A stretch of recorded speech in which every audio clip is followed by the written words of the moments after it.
Oh, now it's live. Gosh damn it. All right, intro again. All right. Welcome back to Revolution Solution. This is Jared, the Permy guy, and I am joined tonight by the one and only Jake Linzy of Chillderburg and Tasting Anarchy to talk about the fourth turning, generational theory, bit of speculating and having fun because I finally finished the fourth turning book and just want to discuss it with somebody else who's read it. How you doing tonight, Jake? Not too bad. I accidentally clicked the other link that you sent me, and it was playing in the background. And I was like, "Why is there this echo?" So you're the one viewer. Yes, yeah. I paused it. I was about to say no pressure because I didn't expect any viewers, but if you're viewing, then we have one, but still no pressure. No problem at all. Yeah, things are going well. Just living life, living the dream, I guess. Not much going on here. I do have a little bit of Chillderburg news if you want. Yeah. I want to start with that. So I've had some difficulties with Muleshoe Bend, which is our previous location, to get them to allow us to do live music and live comedy on site. Mm-hmm. So they're not going to let me do it. I did find a new place that's about 20 minutes south of there that is also on the water, and they are going to let me do it. So I've got a couple more details to work out for that, but we'll be moving Chillderburg 20 minutes south. It's actually a little bit closer to San Antonio for anybody who's in San Antonio. And that's kind of where we're at. I'm going to try to get a newsletter together this weekend and let everybody know the new location. Cool. Yeah, I expected it was about this time of year is usually the reservations go up for Muleshoe. So I expected if we were still there, then we'd have news about now. Right. Yeah. And we decided not to do Muleshoe. Just they were. I don't want to badmouth them. They treated us well, but there was like weird stuff that was difficult for me to get them to agree to. So, and I don't really understand why, but, and I wasn't really able to get a clear answer why, but that's just the way it is. Sometimes, and I'm happy that we're at the new place too, because it's a private location, which it's so for us, it not being a government piece of land. Yeah. So I think it'll work out better. Yeah, that's good. It seemed like there was always a lot of nobody knew what the answer was for anything. Yeah. Well, and I think that's kind of how they work. So this is actually, we'll talk about this a little bit with the fourth turning, because there were certain institutions put into place during the first turning of this seculum and or this cycle. And one of those was the Lower Colorado River Authority, which was a Depression era federal government project, and they're in charge of the Lower Colorado River here in Texas. And their whole outlook or whatever, their whole responsibility is not focused on camping. They're in charge of dams, basically, and so they don't really care that much about the things that camping people have going on, but they own all of this land that they have campsites on. So the people that are in charge of those are usually retirees or part-time workers or something like that, who kind of know what's up. They always have to send up the ladder to see. And the people up top are like, well, we don't really want to deal with it. So they just say no about it, because it's, and I kind of understand. I mean, it's like, they don't care. Like, they're like, look, I'm in charge of dams. It would be like asking, an oil engineer about campsites outside of the oil refinery. And they're like, well, I don't care about that. So like, I want to refine oil. Well, that's what they do. They just want to control dams. So. Right. But any non-government project, you would think if it's enough of a draw, they would appoint somebody to run that and make it the best that it could be. But being a governmental project, you don't have those expectations. That's true. Yeah. I don't think they have to care about, they don't really, they do kind of check people when they come in, but like theoretically at Muleshoe, you could just come in after they close the thing, never pay, and then leave. Yeah. And that would be, and you know what? I've done that before when I used to long distance bicycle ride. Yep. And I've ridden my bicycle like from Southern Illinois to Northern Illinois. And there was a lot of places, but it wasn't that I was trying to avoid paying, is I couldn't figure out who to pay. So I'd get to these campsites and like nobody would be there, or they'd have like a sign that would be like pay at booth. And you go over to the booth, there's nowhere to pay. And so you're like, all right, well, I'm just going to set up a campsite. So, I mean, that's just kind of, I think, how they operate. Yeah. Yeah. I mean, it's something that can be set up like KOAs. I know Yeah. I've stopped into KOAs way late at night when we were doing a cross country road trip with 4 dudes just driving until, we got to where there were 4 people who just couldn't stay awake any longer. We'd pull into a KOA at 4 a.m. just to crash for a few hours. And, they had a thing on the front, like just put the money in the envelope, drop the envelope in here, and here's the rate for a primitive site per body. And it was that simple. Yeah. And people usually do that. Like one of the things, to kind of get into the future, I'd like to have land that we can do Chillderburg town on, or Chillderburg the event, but also Chillderburg town further on. But and my idea would be that, so my wife and I have discussed this quite a bit, is that like our next piece of property it has to make money. Like our current house, like it's nice that we live here and we like our house and all that sort of stuff. But I think our mindset was not correct going into buying the house. Like it was we're like, oh, we're going to get this really nice big house and all that kind of thing. But it's, I think that if you want to build wealth, you got to have kind of a different mindset, which is like, yeah, it would be nice to have all these luxuries and stuff like that. But the property that you get should be able to make you some money. It doesn't have to necessarily break even, but it should generate some income. Yeah. Yeah. Be an asset rather than a liability. Exactly. Yeah. And that's kind of where now, and I'm very grateful that we have the house, because we were able to have refugees come from Ukraine and live with us. And we had the space, and that was very nice. But, it's just, it's only my wife and I, we don't have kids or anything yet. And so it's just kind of like, well, it's sort of too big for us. And it's a lot of work too. Like when you haven't been and we'll talk about this a little bit with the fourth turning too, is as millennials, we got into home ownership later than our parents. And so you don't realize how big of a chore it is to own a house. Like you kind of have a concept of it. Like my dad told me about it before we bought the house. He's like, it's a lot of work. And, he was away in the Iraq war the entire time I was growing up. So I didn't really learn a lot of that stuff from him. But he sort of was like, yeah, there's a lot of work that goes into it. And I was like, yeah, I can figure it out. And I have figured out most of it, but this is stuff that when in my dad's generation, they just kind of learned on their own, or they learned from their dads. Yeah. I'm actually kind of shocked at how many people my age don't know how to do even basic stuff that I know how to do. And I'm always ashamed at how little I know how to do. Sure. Yeah. Yeah. It's like, I think it was a Dan or a George Carlin quote. It's like, think about how stupid the average person is, and then think again that half of them are stupider than that. Right. Yeah. That's true. I mean, it's true, but that's what's going on. There's not, like I said, not much, just kind of, I can ramble for hours because I'm a cocky guy. Yeah. No worries. All right. So I guess to jump into it, I did just an absolute shit job of an introduction last week. Okay. I thought that I could, it was the first podcast I've done solo without a guest or anything. And I went in with no outline.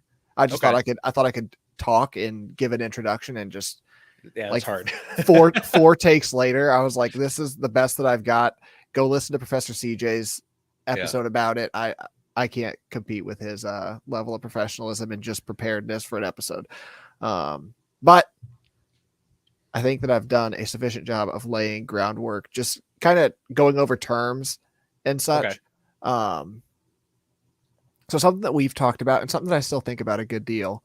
I can't remember which of the authors is still alive, but whichever one is still alive. Howe is still alive. Howe. Okay. Mm-hmm. Yeah. Neil Howe has pointed to the financial crisis of 2008 as the start of the current crisis, which all through reading the book, I was surprised by, because I didn't know that until a month or so after finishing the book and ruminating on it for a while.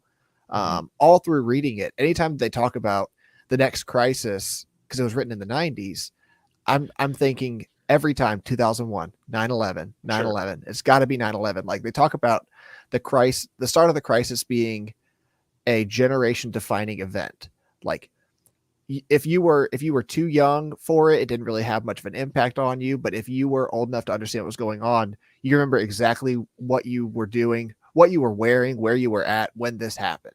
Sure.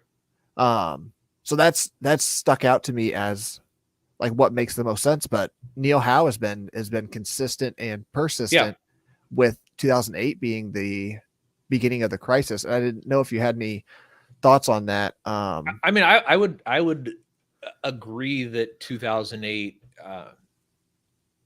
that since 2008, we are definitely in the crisis, I think. Okay. Yeah. So he's talked about this a little bit. Somebody who's asked this to him is like, what do you think about 9/11? And he says, so obviously it's not like here's an event and then here's the new turning and there's like a phase over.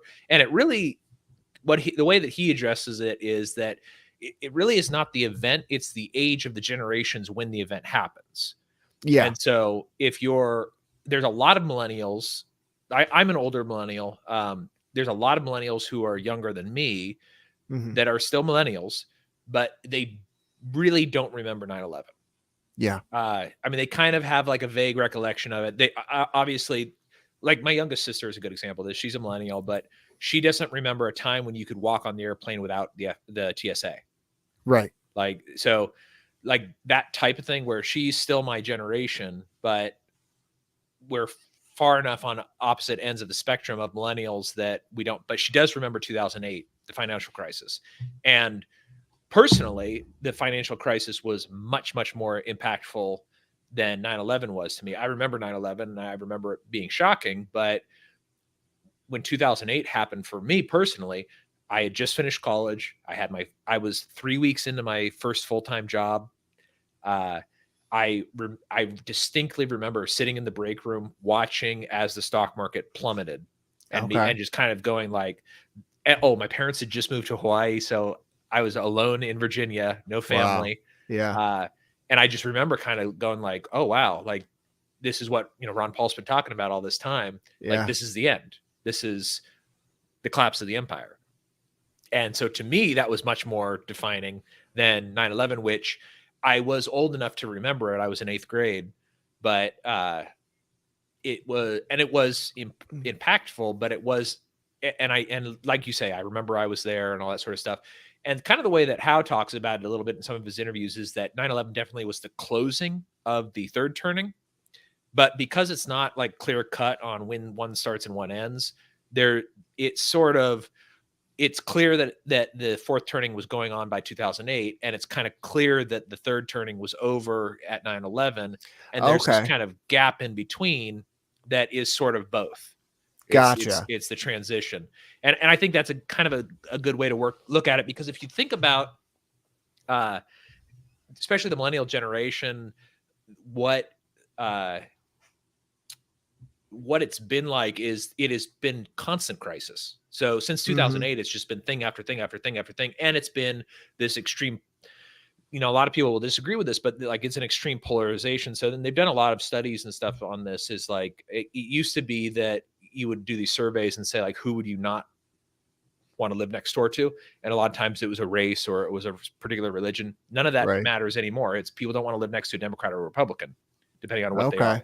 Yeah. So this kind of the crisis period is characterized by this extreme division, and like I've actually noticed it from myself. Like I'll be walking the dog, and I'm a libertarian anarchist. I don't really ascribe to either side, but I live in Texas. I'm not a Californian anymore, and I walked through my neighborhood, and like this last election cycle, there's just the amount of veto signs that were everywhere. And I'm just kind of going in my head is like, do I really want to live around people like this? Like people who want to come into my house and take my guns away, people who want to, promote these things that I just don't agree with. And on the sort of the Republican side of it, I also don't agree with it, but I do feel a stronger kinship and affection with people who had Abbott signs in their yard. Sure. Like they seem like more like my people. They're outdoor people. They have 4-wheelers or campers or like those types of things. And the people with the veto signs kind of are like Prius driving, Tesla driving kind of I get yuppies is the only way I can think of describing Yeah. it. But Yeah. like those types of people where I'm just like, I don't know if this is really who I want to be associated with. And it's getting, and as the crisis goes on, it's going to get more extreme. And so, Howe talks about this in a lot of his interviews and stuff, is that people forget that in the crisis of the previous seculum, which I don't know if the listeners have been prepped on this, is that the seculum is like the whole cycle, which is roughly a human lifespan. Yep. And in the last seculum, we had a very similar thing, and it was sort of capstoned by massive Democrat wins where they basically dominated politics nationally, at least for 50 years. Yeah. And that was kind of the entrance into the period of unity, which, the greatest generation. So the heroes, which would be the millennials in our case, but in the previous case, it would be the greatest generations. They came out of this as kind of a roughly unified population. Mm-hmm. And so you had basically homogenous rule of the United States by the liberal world order for 50 years, which was mostly Democrats, but, with Republicans as well. And it's really kind of interesting to think about it too. And we know this a little bit more just because from the libertarian perspective, if how different politics was in the United States. I mean, like the concept of anarchists that people have are the bomb throwing anarchists that were real people. Yeah. That, like, really existed at the turn of the century. Yeah. And it was not uncommon for people to join the Communist Party. Like it was an interesting time that was very different.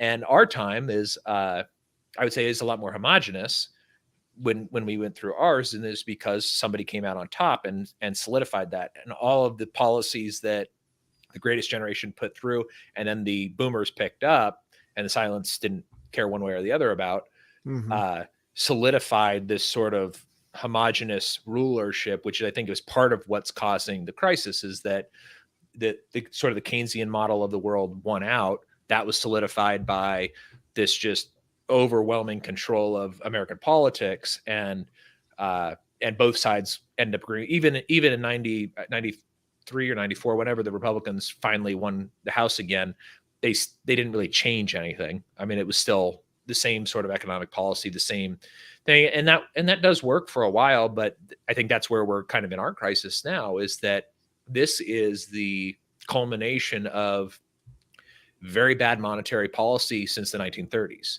Yeah. And I think we'll probably get into this later because it's in your notes, is that I really think that's kind of the end of our crisis.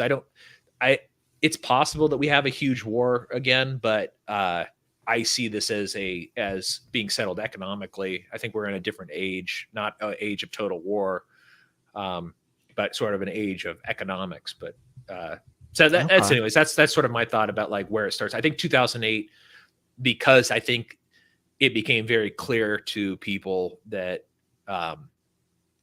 something was different. Like the world had changed, especially maybe Gen X was more defining. 9/11 was more defining for Gen X than it was for us.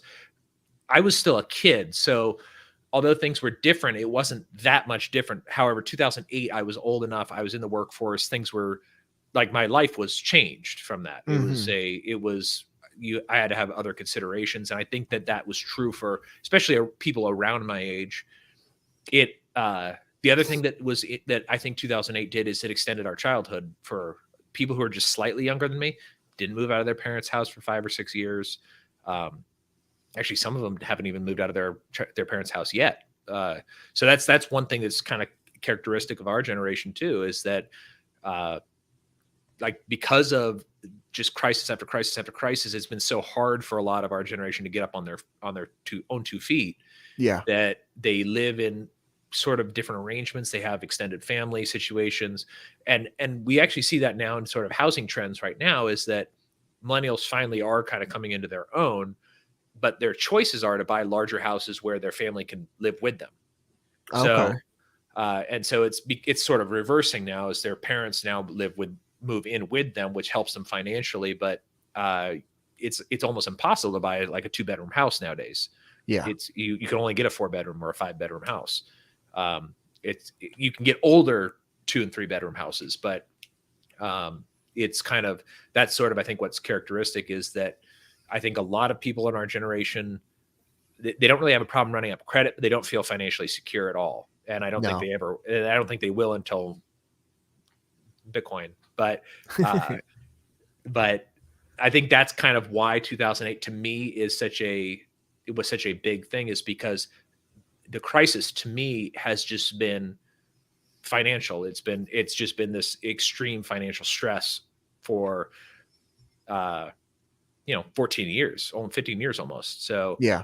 I Okay. I can't think of a single year. I mean, I've done better. Obviously, like I've moved up in my career, I've made more money, but I can't think of a single year where I felt like, yes, everything's on the right track. Yeah. Okay. That makes a lot of sense. So 2001 was clearly a catastrophic and catalyzing event, but it wasn't after that. Things domestically didn't necessarily radically change. Not It for kind of not yeah, it did, but not for kids. And because gotcha. the turnings are much more the way that they describe it is that it's more of a reflection of where each generation is during the event. So Yeah. So like Gen X, some of Gen X was around when Kennedy was assassinated, but it didn't matter to them because they were like one. Yeah. So so things like that where it's like, yeah, these were defining moments, but 2001 I don't think was really that defining for millennials. I think it was much more defining for Gen X. Okay. Okay. So it was closing that era of them. If you think about like Gen X, like my parents are Gen X. My dad was like 33 or 34 in 2001 because I have very young parents. So like he was pretty young when that happened. Like he was my age now then. And so yeah. if you think about it, he's a guy with 5 kids, a young man still in the middle of his career. And then this happens, plus he's in the military. So like these are things that are much more impactful for him. And also when you think about it emotionally too, is like even if he wasn't in the military, he's got kids. And a lot of the boomers had kids that were roughly around my age. Some of Gen X had kids that were roughly around my age at the same time. So to them, it was much more impactful in a different way. Whereas I think when 2008 happened, that was much more impactful to the millennials. Gotcha. That makes sense. Being a younger millennial, I was just starting high school in 2008. And my parents were still together at that point, both working for my dad had a car dealership that he ran with my mom. And like, I feel like I can remember it being maybe a bit slower year, but there was nothing really of note that year on a business front for them because my parents throughout my childhood, basically, we never really knew the difference of what was coming in one year to the next. Right. I know now that my dad's talked to me about it as a man that there were years that after paying for everything on the farm and the car lot, he literally had $0 to show for the year. Sure, but we never knew any different because he carried a lot of debt. So he had cash flow at all times to be able to do fun things for us and make it to where we didn't really notice the difference. Right. So it's weird to look back on it because I didn't have many friends throughout high school anyway. So it didn't directly or even secondarily affect me or even many people that I knew. So I knew, like, looking back as an adult, seeing a lot that came of 2008 around the world, seeing that it was something big, but it's almost like I'm reading about it in history books because it wasn't something that affected me directly. Yeah, and that sort of impression of it is sort of how I feel about 9/11. Okay. Like I do remember it. I do remember watching it. And I remember it being shocking. But as far as I wasn't, I would say not, I wasn't particularly politically conscious at the time. So the sort of police state thing didn't really affect me in any way. Things changed. Like we had just moved out to Virginia from California then. And, uh, traveling was much more difficult. Sure. It was a bigger pain, but I'd only flown once or twice prior to that. So it wasn't a huge, like, one thing that I always point out is when we flew out to Virginia, I brought my knives with me in my carry-on. Yeah. Wow. And nobody cared. Right. Going back, I had safety scissors in my carry-on because I was going to do some homework. And just my binder had safety scissors in it. And that was seized. So like there's like a difference. Whereas like I had a whole knife collection in my carry-on in 2000. Yeah. And then in 2002, when we were going back to visit my grandma, it was very different. It was just a different time. But wow. And that was before the shoe bomber and all that sort of stuff. But we did have that sort of age, and it's kind of, I'd be interested to kind of, from a younger person's perspective, because a lot of the interviews that I see on that Neil Howe gives are with older people. Mm-hmm. And so they're going to have a different perspective. I'd be curious to see if there's somebody our age that would interview him, because the perspective is a lot different, I think. He's a boomer. I've seen a couple of interviews he's done with Gen Xers, and I've seen several reviews of his books by Gen Xers, but I haven't really seen that much from a millennial's perspective. Okay. And I think that's kind of interesting. I mean, we are still, we're in different seasons. So just for the listeners or whatever, the idea is that these are seasons. This is the winter. Mm-hmm. But they're defined kind of by the way that you perceive the season is defined by what generation you are during the season. So everybody's going to see things slightly differently. I mean, like my grandma's is Greatest Generation, for example. She's going to see what's going on right now completely differently. She lived through part of the last crisis. Right. So she's going to see what's going on now more differently than like my mom and dad, who are Gen X, or my uncles who are boomers. They're all going to, like, boomers never saw the war. Gen X never saw the war, but boomers had after the war. So one of the things, and I think they talk about this actually a little bit in the book. It's been a while since I've read it. So, but one of the things that boomers had was that the entire American economy and civic network was focused on them. Yeah. It was, we're going to build playgrounds, we're going to build schools, everything's going to be community oriented, all this sort of stuff. And so it was all about them. And so when they grew up, they believed that the world revolved around them. And so everything was them, but it wasn't for children because it was still about them. And so Gen X, their children, or the next generation after that, really Gen X was more of the silent generation's kids, but they, and so silent generation is also sort of interestingly defined by this. They do remember the war, but they were not old enough to win the war. They were, so their entire, so that generation was not a large generation, but also it was the safest generation. So they were the ones who wanted to lock in their salary when they were young. They wanted to get their house 2 or 3 bedroom, have their kids, be quiet, don't rock the boat, don't do any of that sort of stuff. And that's the Biden generation, is where they didn't really make a huge impact. Some of them did, but for the most part, they were administrative support. The boomers were much more of, so actually let's go over this, because I want, the archetypes are kind of interesting for the listeners. Let me pull it up. So there's the prophet, there's the nomad, the hero, and the artist. So people will be confused, I think, by if we just keep talking about them in different ways. So the prophets are in this current. So seculum is the all 4 turnings. So in our seculum, which according to the Strauss-Howe generational theory started roughly around the end of World War I. So we were in the spring when that ended. The debt was liquidated, and we entered a golden age. And not that golden ages don't have their problems. That's another thing too, that people kind of go like, oh, it's a golden age. What do you mean? It was terrible for blacks or whatever. It's like, well, it wasn't great for them by our standards, but by the standards prior to that, they were actually doing extremely well. So it was a golden age really for everybody. So Yep. So the heroes end the crisis and enter the golden age, and then there's the artists, and that would be our silent generation, which are mostly sort of support. They're not really movers and shakers. They're more of administrative support. So they are going to be artistic. They're going to do those types of things, but they're not loud and disruptive and all that sort of stuff. They're more okay with the status quo, and they're okay being secondary. So the silent generation was, and actually Strauss talk about this in the book a little bit, is that they say that we probably won't have a or a silent generation president. And they got that wrong because Biden is president, and he's probably only going to serve one term.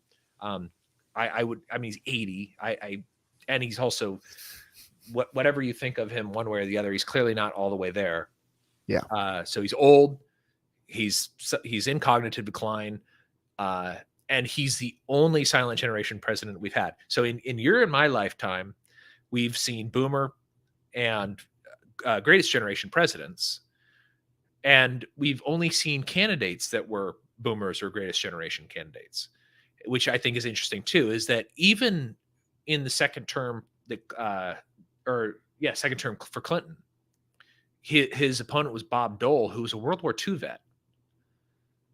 And so it's kind of weird to think about this, is that you had a guy Bill Clinton, who is clearly the most boomery of boomers, against the greatest generation. And one of the things they talk about in the book too is that the greatest generation just would not give up power.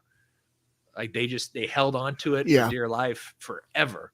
Yeah. And that's kind of, I think, what we see is going on now with the silent generation administratives, is that you have, Nancy Pelosi. We have more octogenarians in government right now than ever before. So you have Nancy Pelosi's 83 or 84. You have Joe Biden, who's 80.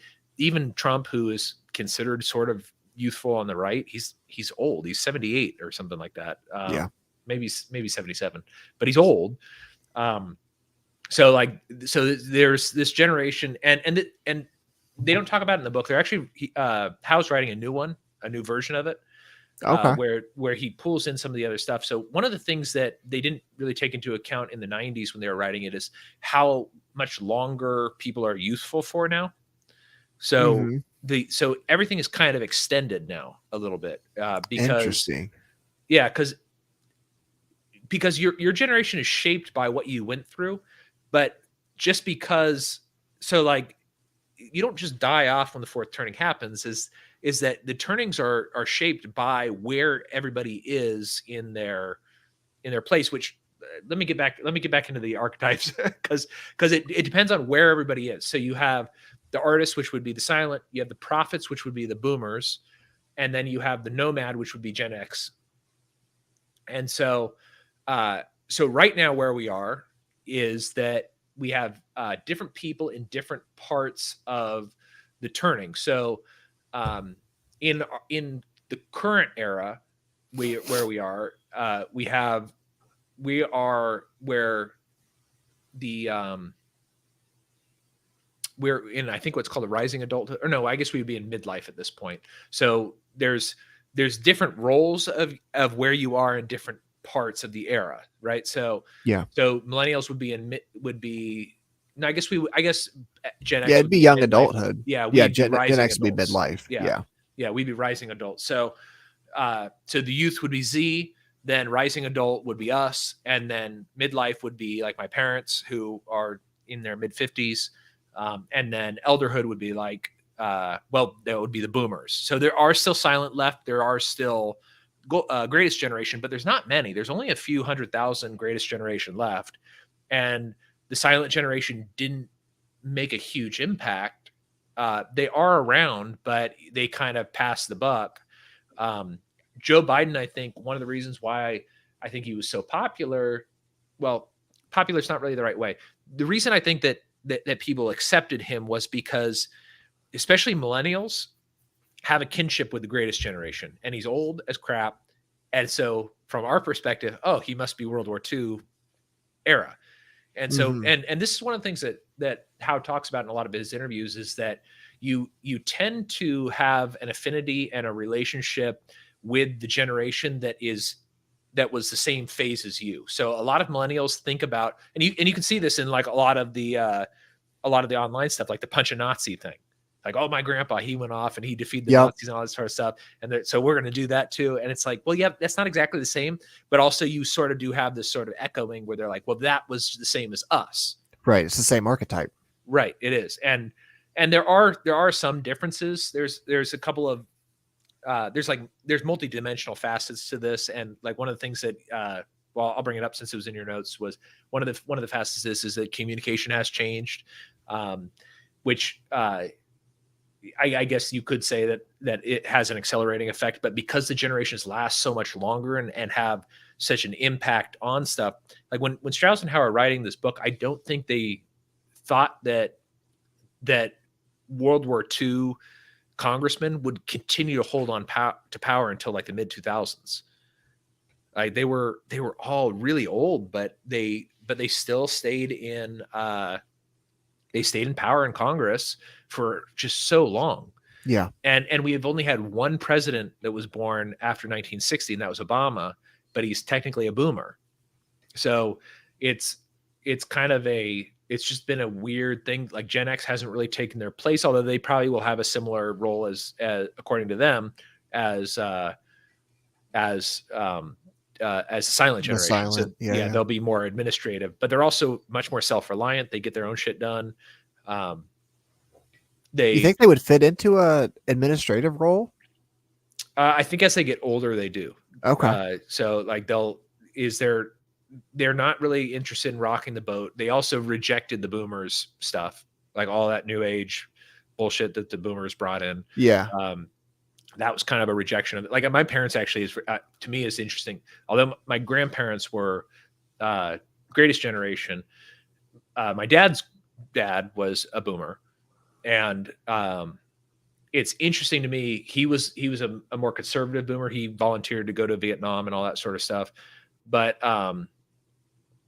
the sort of the opinion that they sort of had of this sort of new wave of culture or whatever, they rejected that in favor of fundamental Christianity. Mm-hmm. So you saw a lot of Gen Xers kind of go back to these evangelical churches and become much more traditionally Christian. I mean, I wouldn't say it's necessarily traditional, but what they saw, that their parents' free love, all that kind of stuff, they're like, no, that's stupid. And you guys left us alone all the time. Yeah. So we're gonna try to sort of change this and kind of, and things are going to be different. So it's sort of I think it's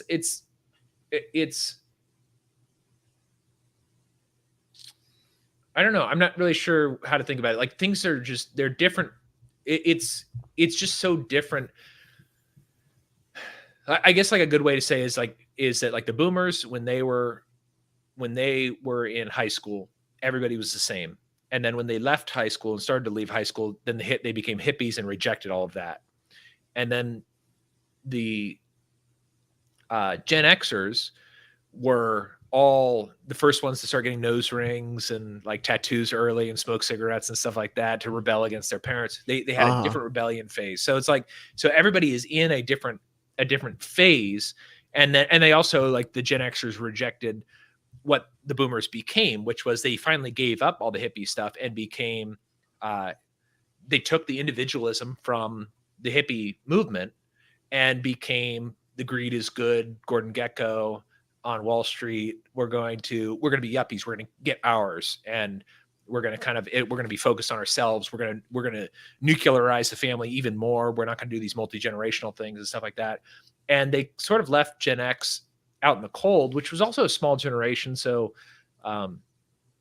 they just weren't included, and they weren't. And so I think that's kind of what forms a lot of what Gen X sort of thinks about, where they're sort of the slacker generation, the dropout. But they, as adults, they have been extremely self-reliant and entrepreneurial.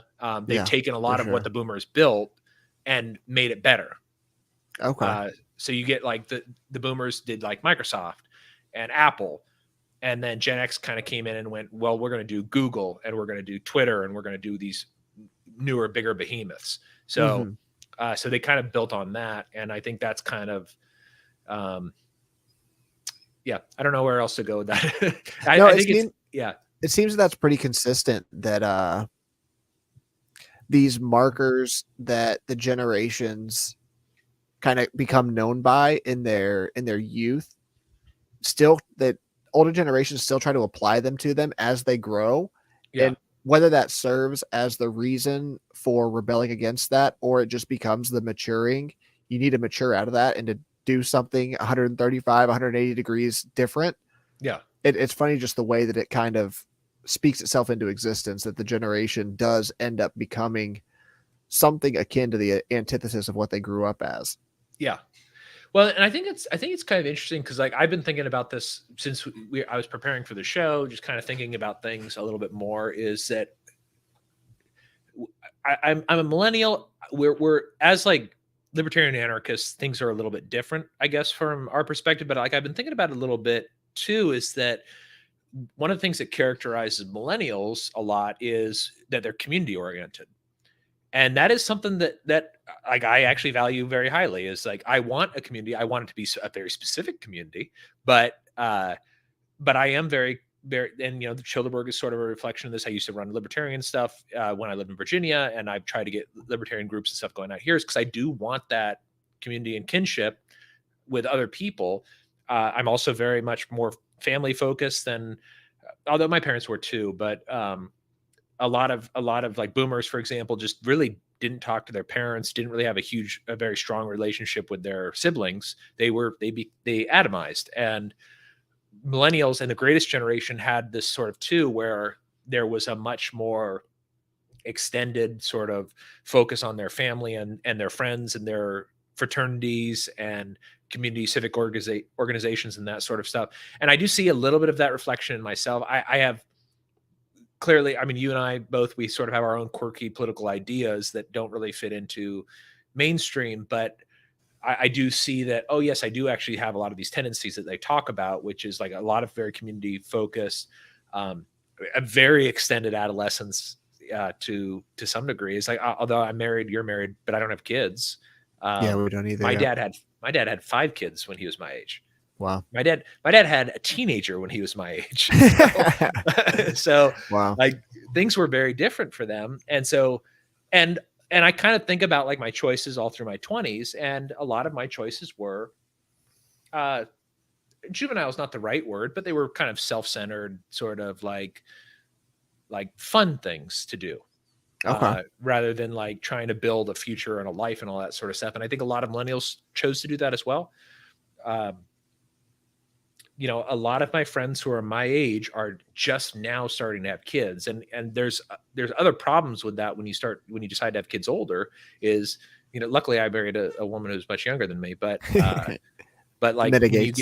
It does. It sort of mitigates things a little bit, but if you marry somebody your own age and you wait a really long time to have kids, it becomes difficult. Right. And so typically one of the things they talk about in the book is that large generations give birth to large generations. Generally, that doesn't seem to be the case with millennials. Millennials is the second largest American generation after the boomers, and we're not having kids. Yeah, so, at least yet. I think it's got to be a lot of that. Like you've identified impacts from 2008, extended adolescence, just kind of failure to launch and inability to I guess just get on their feet generally. Yeah. And if you think about it, the greatest generation had the same problem. They were born in and came of age during the Depression. Mm-hmm. And then although they were dealt a raw deal, and I think that millennials to a large degree, I feel very privileged to a lot of like my childhood, but also if I think about it a little bit like from a civic, and one of the reasons I think I'm such a staunch libertarian is that I feel extremely wronged by the government. Yeah. Like they've made policy decisions that were selfish and focused on generations older than my generation. This is where we get kind of the okay boomer sort of thing, is that they Yep. ruined a lot of this. Like Yeah. they've been involved in it, and they've been in charge for a long time, and they ruined a lot of our inheritance, I guess. And I can see why people are sort of upset about that. It doesn't, I'm not preoccupied by it, but I can kind of, as I think about sort of the Strauss-Howe generational theory, I can see, oh, well, this is sort of, I can empathize with people in my generation who feel this way. I was having a discussion with my uncle who's a boomer last time I was in California, and he had this. He said he was like, well, when he went to Sac State, he said, when I went to Sac State, it was like $350 for a semester, and you could take as many classes as you wanted. Wow. And he said, I just think that so now his son is going to Sac State also, and his son is I think is just barely a millennial. He's one of the youngest, and he it's something like $30,000 a year. It's something insane like that. I don't remember. I don't remember exactly what he was saying, but it's a crazy amount. It's a state school. Yeah. So, and he was like, I just think that for a country as wealthy as ours, we should be able to give him the same thing I had.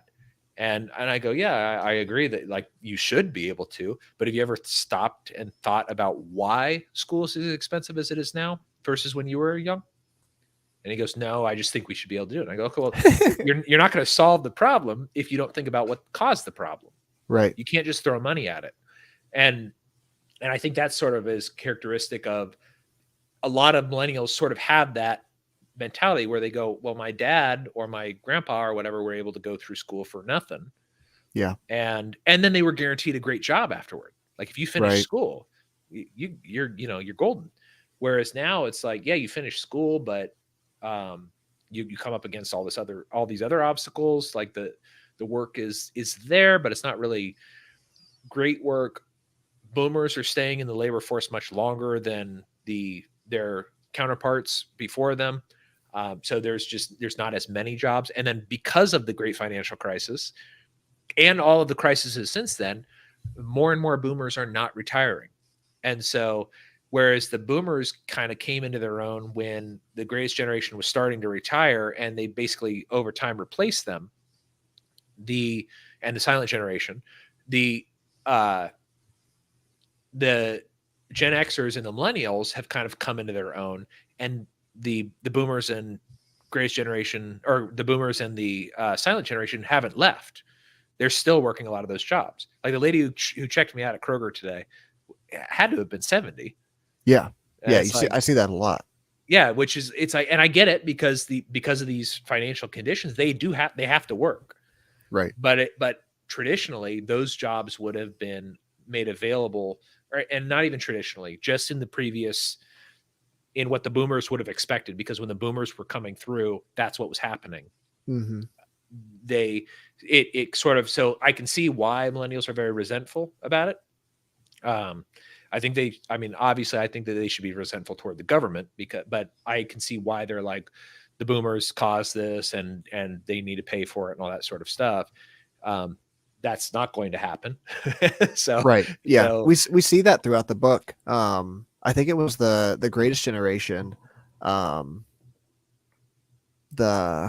previous generations brought in all sorts of programs and benefits to them as kids. And then as they matured, they kept putting those additional benefits onto themselves. So they became like the most spent on youngest generation, and then ensured that they continued to be that throughout life. So like the amount of welfare going to children versus elderly when they were children was the highest it had ever been. And by the time they made it to elderhood, the ratio had completely flipped, because then they bestowed those benefits onto themselves. Yeah. And then the boomers reinforce that. So one of the things they talk about in the book is that the greatest generation, they got the peace dividend, and they decided, we're going to spend money collectively on the things that we find important. And so when they came home from the war and they started having families, what they thought was important was them and their families. Right. And then when they got into a little bit of like the middle-aged, is what they thought was important was them and their kids going to college. So more money was spent on that.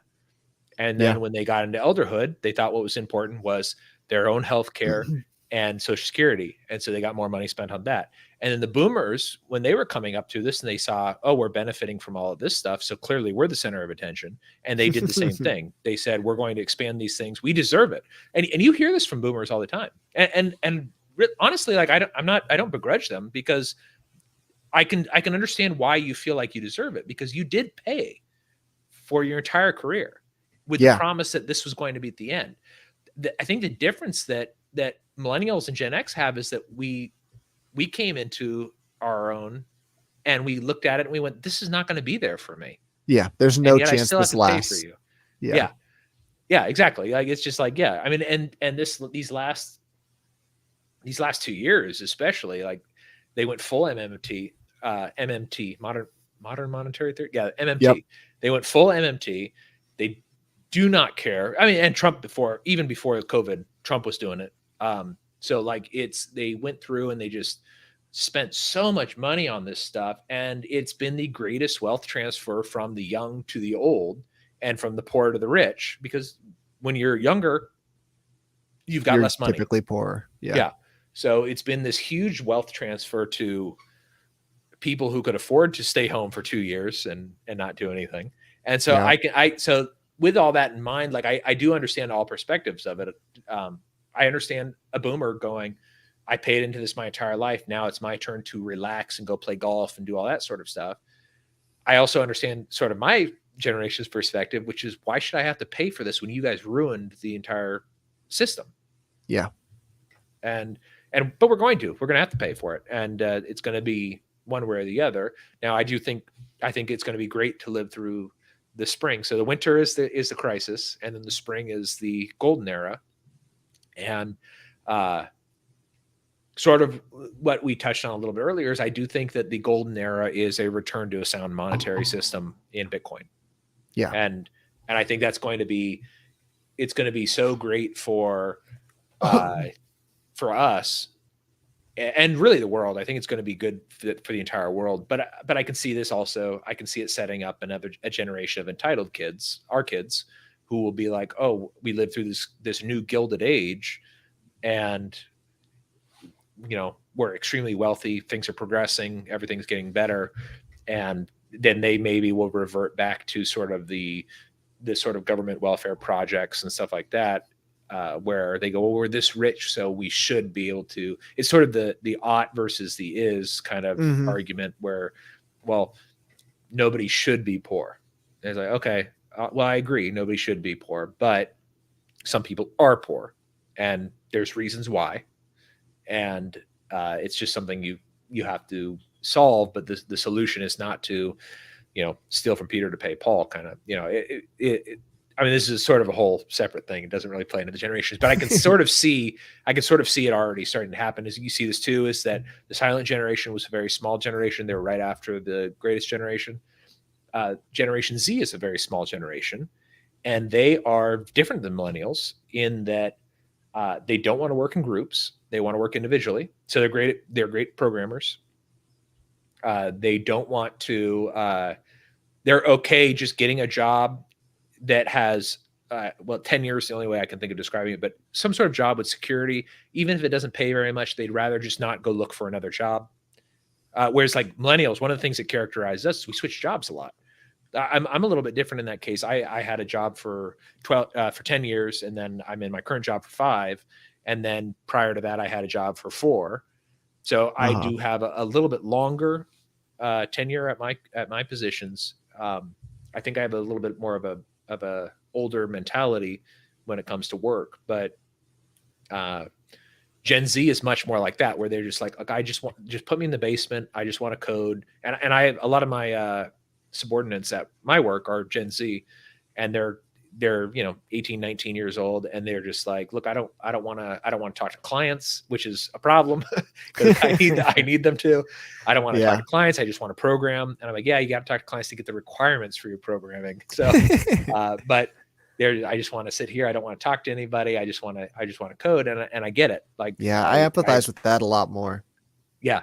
And sure. I think that the younger, because it's not clear cut where each generation is.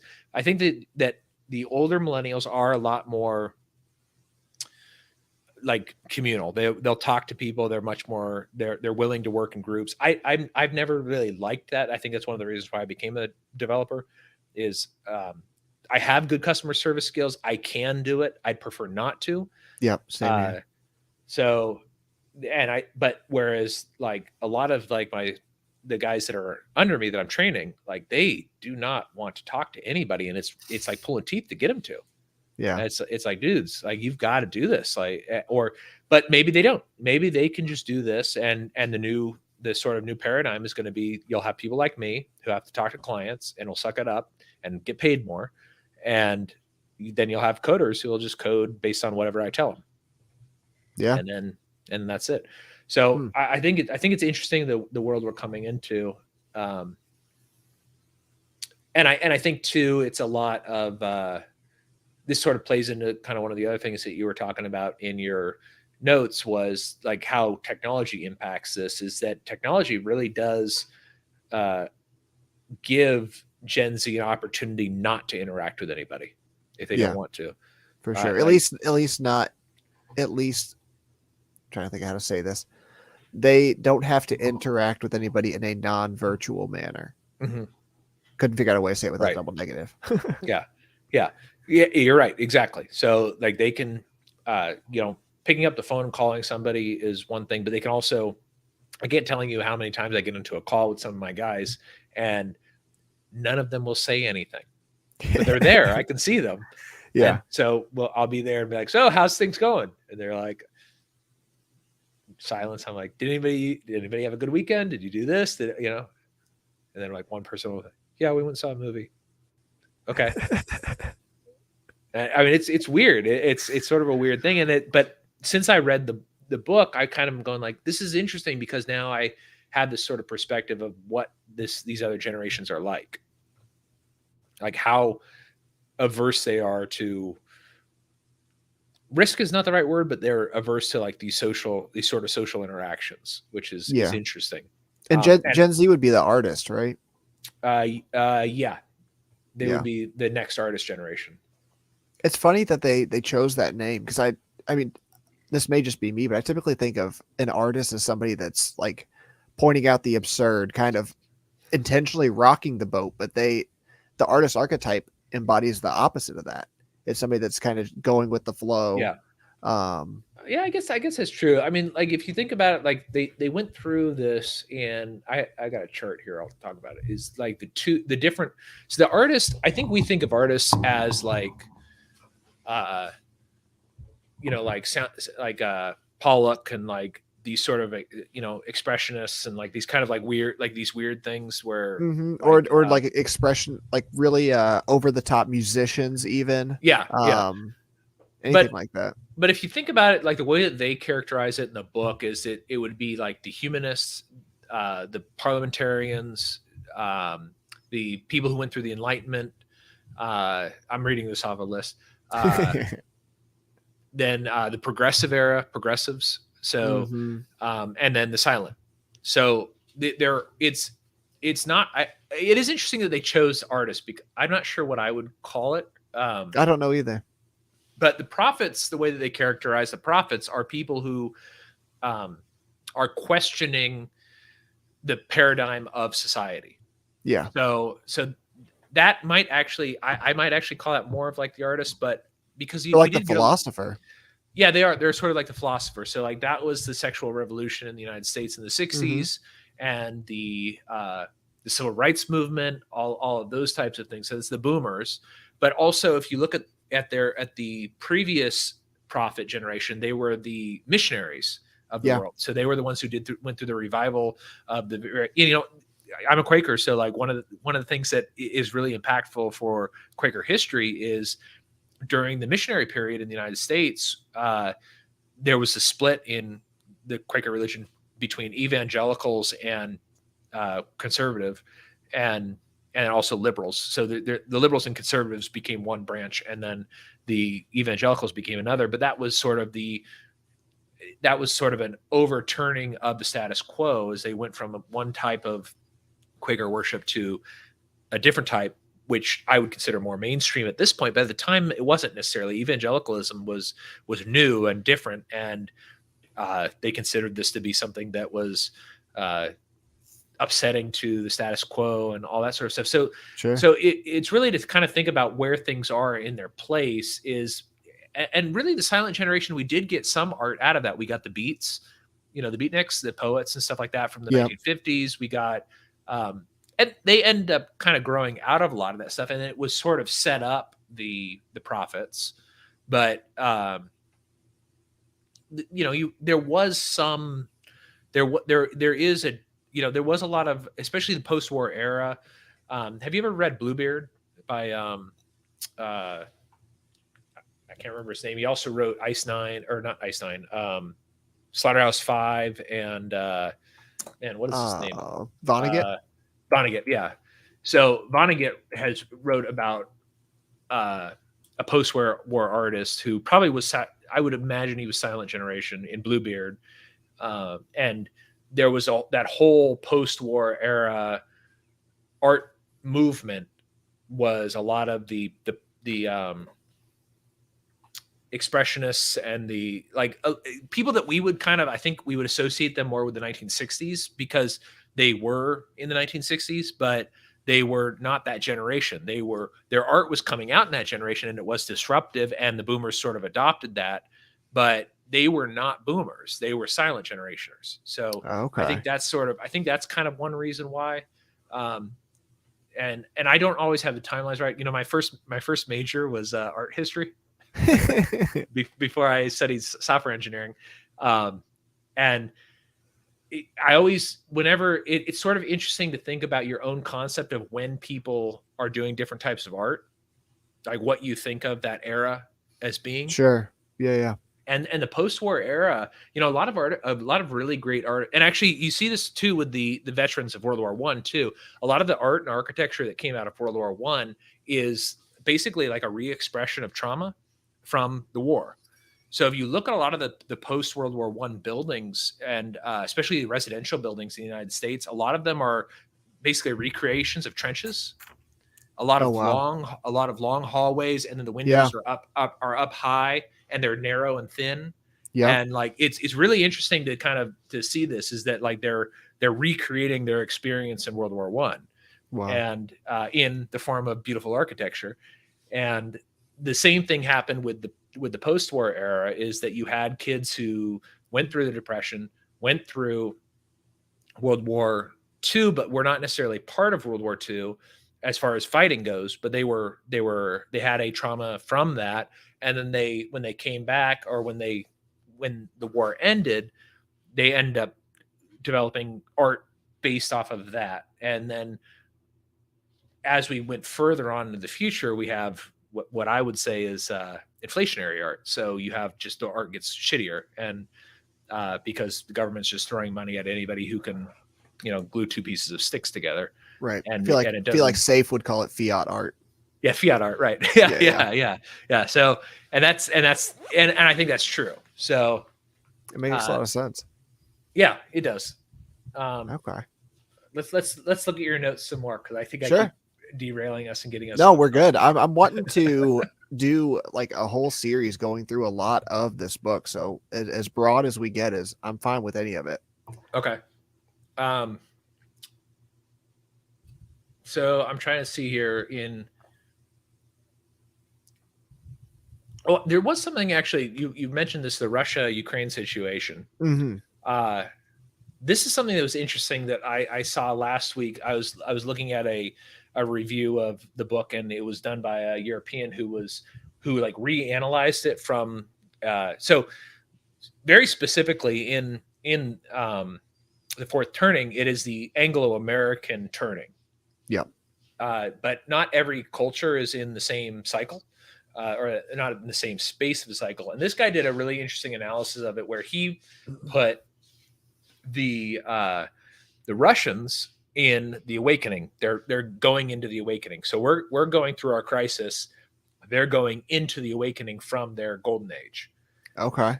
And I thought this was interesting, and it made sense, is that the Soviet Union collapsed. That would be their climax of their crisis. The Soviet Union collapsed. Then there was 6 or 7 years of just, I mean, it was like Russia. I don't think Westerners realize this so much. Is like Russia was a shithole after the Soviet Union collapsed, like worse than when the Soviet Union was there. Their abortion rates were through the roof. There were people dying of alcoholism and drug overdose, like insane amounts. They were killing their kids. Like nobody was getting married. Nobody was having kids. The kids that they were, like I was saying, the kids that they were having, they were aborting or they were killing them when they were born. Tons of sex trafficking. The kids were given up for adoption everywhere, and then basically went into the sex trafficking ring and stuff like that.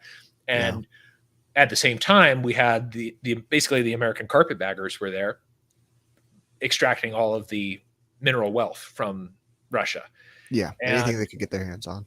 Basically, yeah, and making these oligarchs that were mostly former Soviet people extremely wealthy in the process. And then their hero generation was the ones that kind of carried them through the collapse of the Soviet Union, which this may be controversial, but that would be Putin would be their right. unifying I expected leader. That's where you were going. Yeah. And say what you will about him, he did turn Russia around quite a bit. Is he basically, now their culture is very different than our culture. I mean, I'm married to a Ukrainian, so I do have my own biases, whereas like I am very much on the Ukrainian side of the conflict. However, I think that the whole situation is much more nuanced than the way that the Westerners look at it. Mm-hmm. And so Putin's generation kind of came in and they gave an ultimatum. They basically said, Westerners, get out or you'll be killed. And the Westerners left. And for the oligarchs that were left, they said, get in line and support the government or we'll kill you and your family to multiple generations. Wow. And so they mostly got in line, and the ones that didn't were killed and their families were killed. And Russia entered in the late 90s, early 2000s, a golden era of prosperity. And you can see this characterized by, if you go to Moscow or St. Petersburg or one of their major cities. Now, this doesn't mean that it was great for everybody everywhere, but right. It's just broad strokes. Right. If you go to their great cities is if you go to, like, I don't know how, if you've been to New York. So like New York is, to me, a shithole. The subways have not been revamped in years and years and years. Sure. It's dirty. The buildings are old. They're not well cared for. There's a lot of garbage everywhere, like all that sort of stuff. And then my understanding, though, about Moscow and St. Petersburg and several of their other large cities is that they've been going through revitalization projects, everything. They've been tearing down the crappy Soviet stuff and putting up new, beautiful, modern architecture. Wow. And by Soviet architects, or I'm sorry, by Russian architects, not Soviet architects, by Russian architects, and so they have been revitalizing their own culture, trying to kind of make a situation where people have children, and they succeeded. They have had more kids. They've not enough, but I mean, they're still going to go through a population crisis, but right.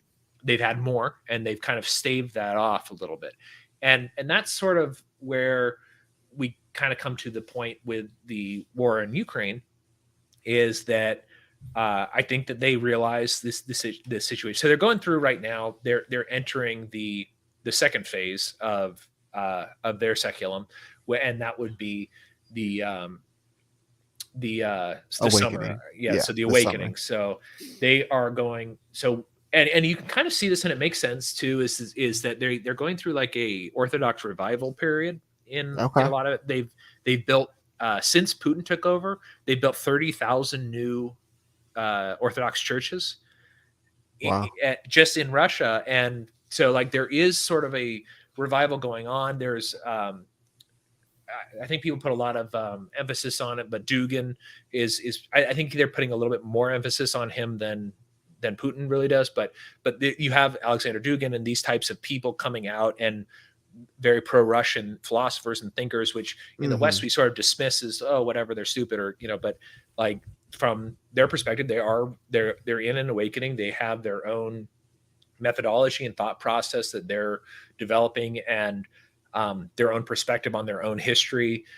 Like Dugin and a lot of the Russian philosophers see the Soviet era as a Western perversion, that this was kind of foisted on them, and they're not wrong. I mean, like Right. they have good evidence for it. You know, the United States supported the Soviet Union during its early days. The Allies sent uh, um, Lenin to Russia to basically disrupt things, like Right. all of Helped them this win a stuff. world war. Yeah, yeah, exactly. So like there's a lot of stuff where they're not wrong. And then, you know, Stalin came into power and he killed 10 million Ukrainians. And then what the United States didn't say boo about it. We in fact allied with him and then supported them until about 1950. So Yeah. So from their perspective, the and also Stalin wasn't Russian, he was Georgian. So like there's from their perspective, these are all non-Russian factors, and they're basically reclaiming their Russianness, which is the from their perspective the continuation of Rome. So Okay. and this is and so the way that kind of Ukraine plays into this from their own propaganda, which I don't mean that in a negative context. It's basically the story that you tell of yourself is propaganda. Sure. So, Okay. so their government basically is telling the story that this is kind of what happened, is that we've been perverted by the West, and again, like if you very strictly lay out what they're saying, not necessarily what you think they actually mean, but what they're saying, they're not wrong. Like in the West, we have a mental health crisis. Like people are crazy. And everybody's on drugs here. We abort our children. There's, I mean, homosexuality, whether you think it's right or wrong, is rampant. They see this as a wrong thing. We allow our kids to go on puberty blockers. We chop off their tits. We chop off their dicks. Like things like that. Like to them, they're just going like, holy shit, like whatever's going on there, we don't want. And again, from whatever people's liberal perspective is on this, that is not how they think. And Right. if you and this is one of the biggest mistakes I think people make about China and about Russia, is that, you know, so many people think that like they go like, oh, if I was alive in the 19 or 1850s, I'd be against slavery. And the reality is you would not be. Right. You would probably be in favor of it, or you wouldn't give a shit. Yes. You're echoing the same things that every large institution Right. in America is doing. Mm-hmm. They were not against slavery in the 50s. Right. Yeah, exactly. And that's sort of the same thing, is that people go like, well, you know, the Russians are bad, or they have these wrong ideas or whatever. And it's like, you can think that, and you may be correct. I'm not going to say one way or the other, or at least correct in our context. Yeah, in our not context, necessarily yes. in theirs. Right. And also they also need to keep in mind that we're not seeing the situation crystal clear either. It's through the propaganda of our state. So Right. So they have their propaganda, we have our propaganda, and you can believe what you want. But from their perspective, they're reclaiming Christendom, the original Christendom, because from their Tsar means Caesar. So from their perspective, the continuation of Rome was to the Tsar as the patriarch of the church, and that is what they're restoring. And what's important to them is Kiev, because from their perspective, Kiev is Russian. It played an integral part in the formation of the Russian state, so it's part of their historical. Also, Odessa is extremely important to them, which is also part of Ukraine. So all of these things are, from their perspective, are different, and they're going through a philosophical renaissance that codifies this and gives some sort of cohesion to these thoughts, and also sets the Soviet era in the context of it being basically being foisted on them by the West, and they're not completely wrong on that either. So now, from our own perspective, things are very different. I mean, like I talk to my dad about this all the time, and he said, and like he'll be like, those are good points and stuff, but yet you must remember that I grew up when the Soviet Union, which is to him synonymous with the Russians, right, were the greatest threat and the great devil. And he's like, I can't really think of it any other way. Yeah. So, and one of the things I always say is, I get it. That makes sense. But you are sort of siding with Ukraine, and not wrongfully so. But also my mother-in-law, who lives with me now because of the war, was a Soviet soldier in the Soviet military, but is Wow. Ukrainian. So she Right. was the enemy. So these people that you're siding with Yeah. now were the people that you were enemies with. You just think of them as Russian, and you thought of them as Russian then, but now you think of them as Ukrainian. But it's the same people. Right. So, I mean, it's very interesting. Like one of the things that also has kind of interested me about this whole situation too is when my wife and I first met. I remember going like, "Well, what's the difference between Ukrainian and Russian?" And she goes, "Well, they're basically the same. It's like Canadian and American." And I said, "Okay." But then as soon as the war started, my wife isn't like this, but as soon as the war started, instantly it was her mom and the other woman that was living with us, Olga, for a while, were like, "Well, we're not speaking Russian anymore. We're only speaking Ukrainian." And the kids that were living with us too, they spoke Russian and they spoke Ukrainian, but it was kind of hard for them. They were young, so it was hard for them to differentiate between the two. They sort of spoke what we call Spanglish, where it's like a mix between Spanish and English. Yeah. So like You they crush had it this, again. yeah, exactly. It was, my wife called it fusion. So it's like they kind of use both, but their mom would like scold them, like, "Oh no, don't use that word," and stuff. And it's like, like that's what they were raised. And up until a certain point, this was acceptable to you, and then all of a sudden it wasn't.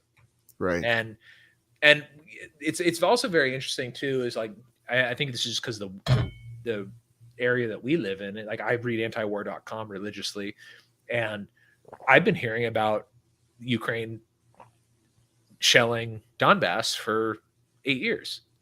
Yeah. And when this happened, I went, okay, yeah, I guess that makes sense. And there's so many people who are shocked by it. Even my wife's mom and Olga were like, "No, we would never do that to Donbass." I'm like, I can pull up articles. This has been going on forever. This is what you guys have been doing. Your government has been doing this. Yeah. Like, no, we would never do that. We only love peace. It's like, no, that's not the case. Yeah. I mean, now granted, like I said, I also don't think that I'm 100% anti-war. I don't think that this was good at all. But it, from the perspective of the fourth turning, it's interesting to think about where the Russians are in their turnings. So where they would be currently, from our perspective, would be the same as the Vietnam era for us.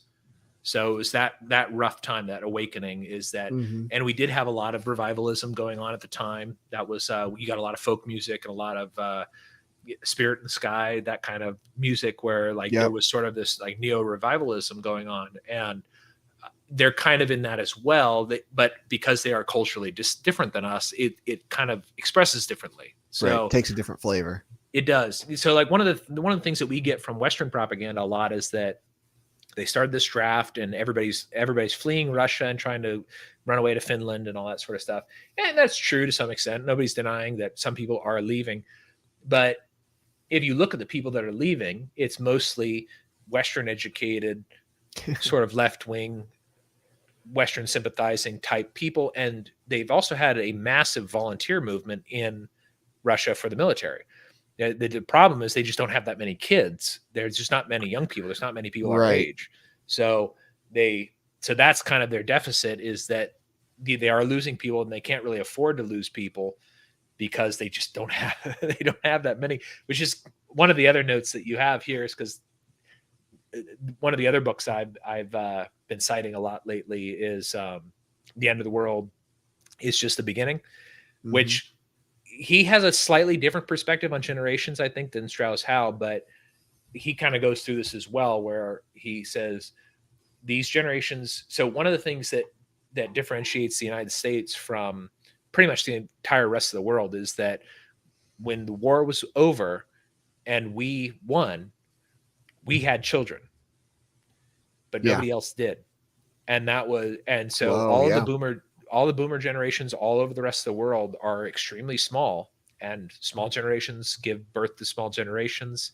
And most of the rest of the world has been getting worse. So, and it makes sense in the rest of the world because America went to fight in all those European countries. They were like the center of the battlefield.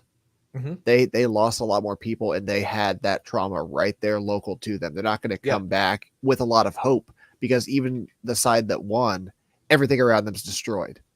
Yeah. For America, it was just as a light switch. Like, there's a lot of people coming back with insane trauma, but they came back to welcoming arms in a country that had been built up for their pleasure and support. Yeah. And then night and day very difference. quickly, very quickly afterward, we liquidated the debt, and which is kind of what made the 1950s what the 1950s was, whereas the rest of the world became indebted to the United States. Yeah. And so they didn't have that boom that we had. Wow. You know, they had transferred a lot of their money to the United States in World War I, and then they finished that transfer in World War II. And we basically were able to live off the excess of these other countries and we burned through it. like this is the entire Gilded Age worth of wealth accumulated and saved up, and then transferred to the United States, and the United States spends it, within 30 years. Yeah. Which is why we had to leave the gold standard, is that all that gold had been transferred to us, and we overspent and didn't have the gold anymore. So yep. I knew I should have wore one of my WTF happened in 1971 shirts today, but I wore one last time, so didn't want to repeat. I've just got the. Hold on, I got to make it bigger because I can't see. What's it say? Just read it to me. It's just the everything divided by 21 million. Oh, okay, cool. Well, and that's I think so. That sort of brings us to the amount of interviews that I've seen with Strauss. So The End of the World as You Know It, a different book, which actually I think is worth going over at some point. This is Peter Zion is the author of that. Excellent book. Really, really interesting. Has a very different perspective on the world than I have. But he does go into the generation theory a little bit. And his generation theory is a little bit different than the Strauss-Howe one, mostly because he's not really concerned with cycles. He's more concerned about what's going on right now. And so from his perspective is the greatest generation birthed the New World Order, the liberal world order.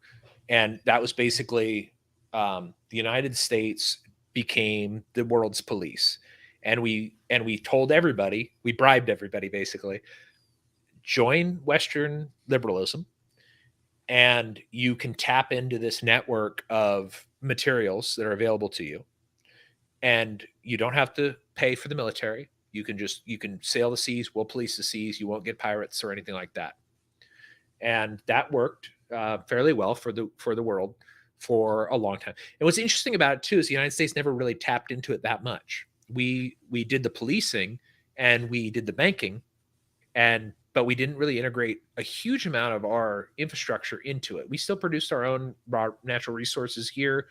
We do have some manufacturing. Mostly it's higher level manufacturing. Mm-hmm. But like a lot of people say like, oh, China, they do X, Y, Z. And it's like, they do, but it's very quickly becoming apparent that you cannot produce in China for less than you can produce in the United States or in Mexico. Mostly it's Mexico is actually where a lot of our manufacturing is done now. And so the sort of hypothesis that that he has in The End of the World or is just the beginning, is that since basically the Clinton era, the Americans have sort of lost their taste for policing, which from yours and my perspective may sound kind of counterintuitive, but if you read through the book, he kind of goes through the downsizing of international military operation in the United States. And it used to be kind of this sort of more like flat, there's military everywhere, to very specific points where the military is. So Clinton during his era shut down tons of military bases all over the world. I actually remember when he shut down the one in Scotland because there was a SEAL team there. My dad's a SEAL. So my dad was pissed off because he wanted to be stationed in Scotland. But he did. He shut down all of these bases all over the place. And instead, they started shifting the United States military from a battleship fleet with military bases everywhere to a carrier fleet that could be deployed in multiple venues simultaneously. But Okay. you can't really patrol the entire world with 5 or 6 carriers. You can patrol the world with hundreds of destroyers.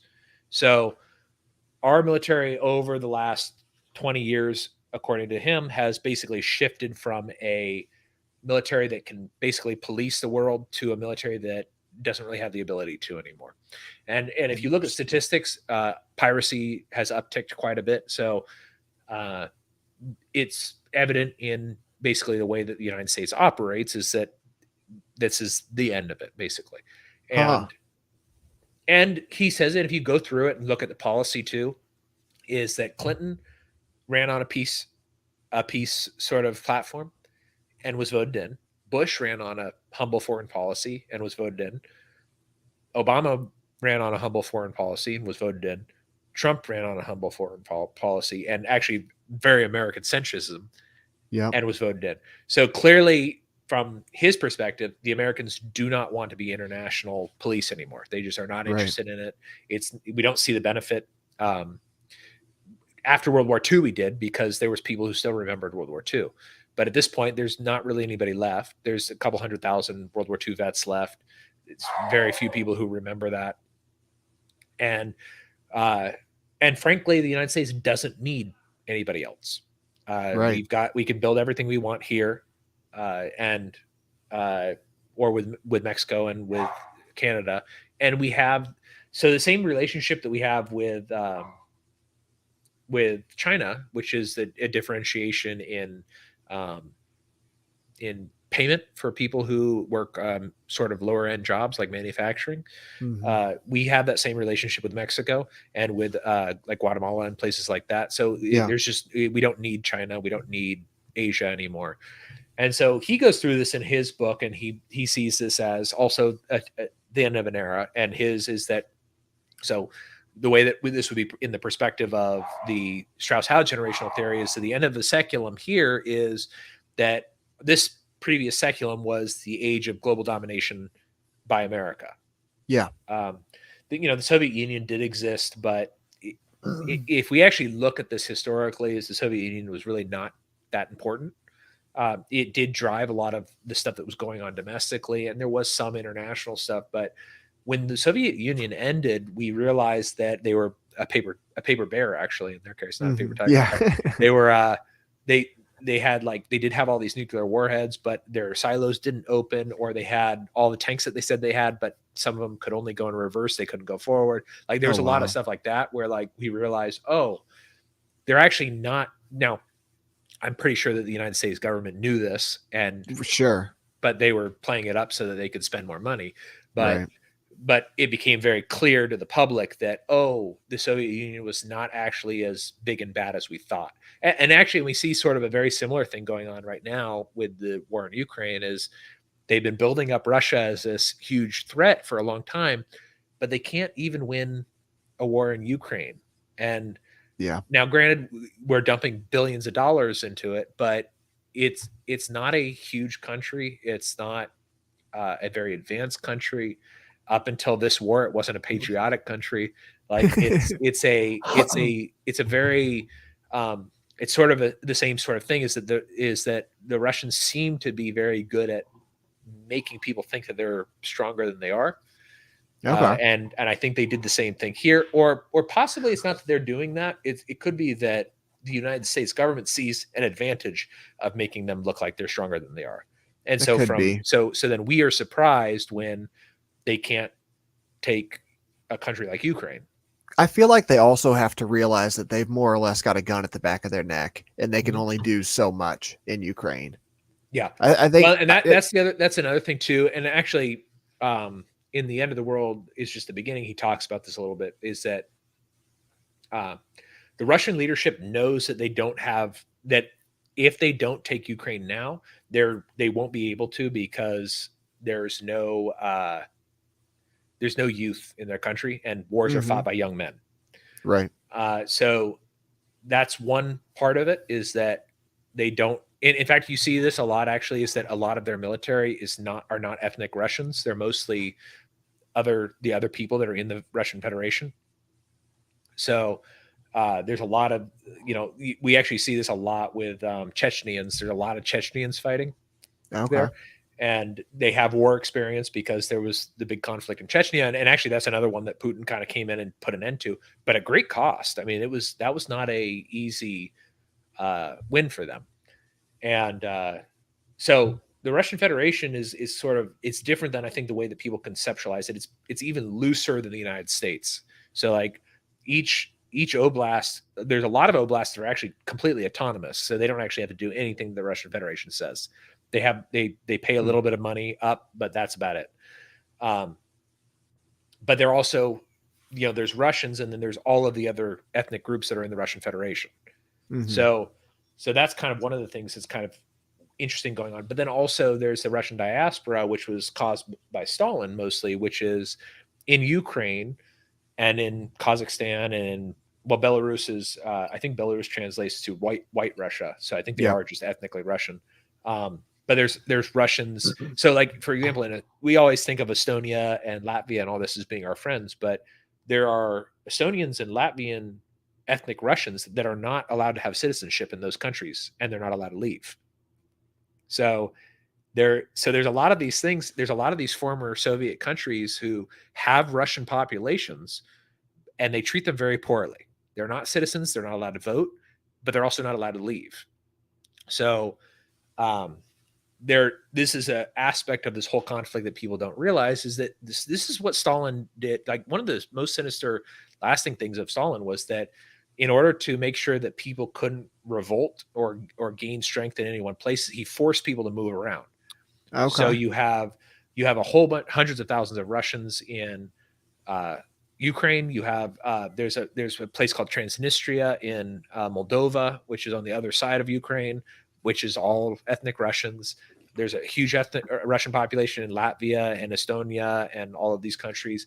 There's a bunch of Ukrainians in Kazakhstan, ethnic Ukrainians that speak Ukrainian and all that sort of stuff. And then like in other places, there's just ethnic Ukrainian. There's a lot of ethnic Ukrainians in Russia. So, right. So there's a lot of like, that's sort of a weird situation too. But what in the end of the world or it's just the beginning, is he's talking about is basically the United States is pulling back, but he goes through basically where a lot of other countries are in their demography, and Russia is basically at the end. They're going to have a huge population decline in the next couple of years, and even more now, because a lot of their their young men are dying in this war. Right. China, he gives China to the end of the decade. Wow.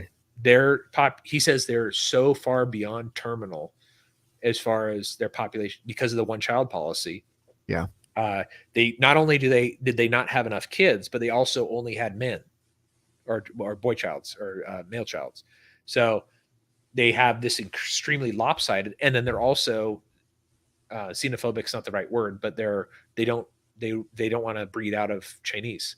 So right. So especially like the Han Chinese apparently are are big sticklers on this too, is that they don't even want the other types of people in China. They don't want to interact with them. And then also their forced abortion policies on like the Uyghurs and things like that. So you've got they're basically, so one of the quotes that he says is, and actually this happened last weekend, I think, that the world would reach 8 billion people. And I think it reached 8 billion by the UN estimate last weekend. And it would never reach 9 billion. And we would see probably 6 billion before we see 9 billion. Wow.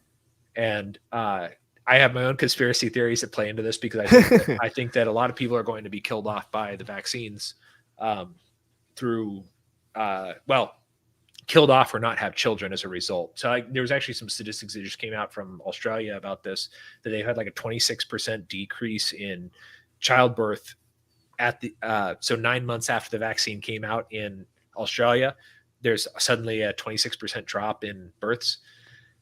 Wow. And it's like, so, and they've been mostly steady for a long now, and they've always been under replacement. They rely on a lot of immigration, and right. same thing with the United States. We're it seems consistent for white countries for a while. Yes, yeah. And so Peter Zion goes through this, and so like he says like, so China's beyond terminal. He doesn't think that Germany lasts this year. So he says maybe they'll get into 2023, but he thinks they're done. Wow. And I didn't realize that he goes through it, and like there are like no young Germans, and their entire economy is based off of immigrant labor, and the same is true for tons of Europe. So he says Turkey's actually not too bad as far as demographics go. France is actually not too bad as far as demographics go. Britain is done.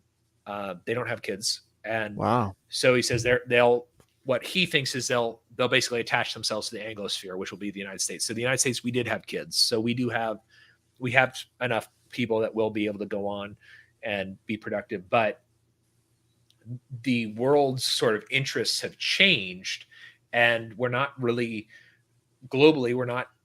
A lot of countries have not been interested in internationalism the entire time, but Sure. there was some stuff that was offered to them that made it appealing. But now the stuff that we promised as the United States to get them to be part of the global world order is not there anymore. And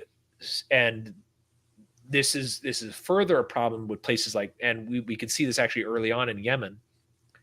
Their population boomed when they joined and got the loans from the World Economic Forum or from the World Bank. Yeah, from the World Bank. And they replaced their sorghum with coffee. Yep. And they had this, but they were like, oh, who cares? We can import all this food from all these other countries because the United States is protecting the sea lanes. Well, that's done. Right. And there's a lot of countries like that, and they're going to have just massive starvation. Because you're not going to be right now. You know, I can go to the grocery store and I can get sausage made in Germany. I can get Chinese like pork from China. I can get all this stuff at the grocery store, but that's over. Like that is very quickly going to be done. Americans will be able to do it, but it'll be expensive, and so we won't. We'll go back to more local living, and I think they call it. Well, Canada's trying to actually. They're doing it more of from a state side. They call it the I think the 100-mile diet.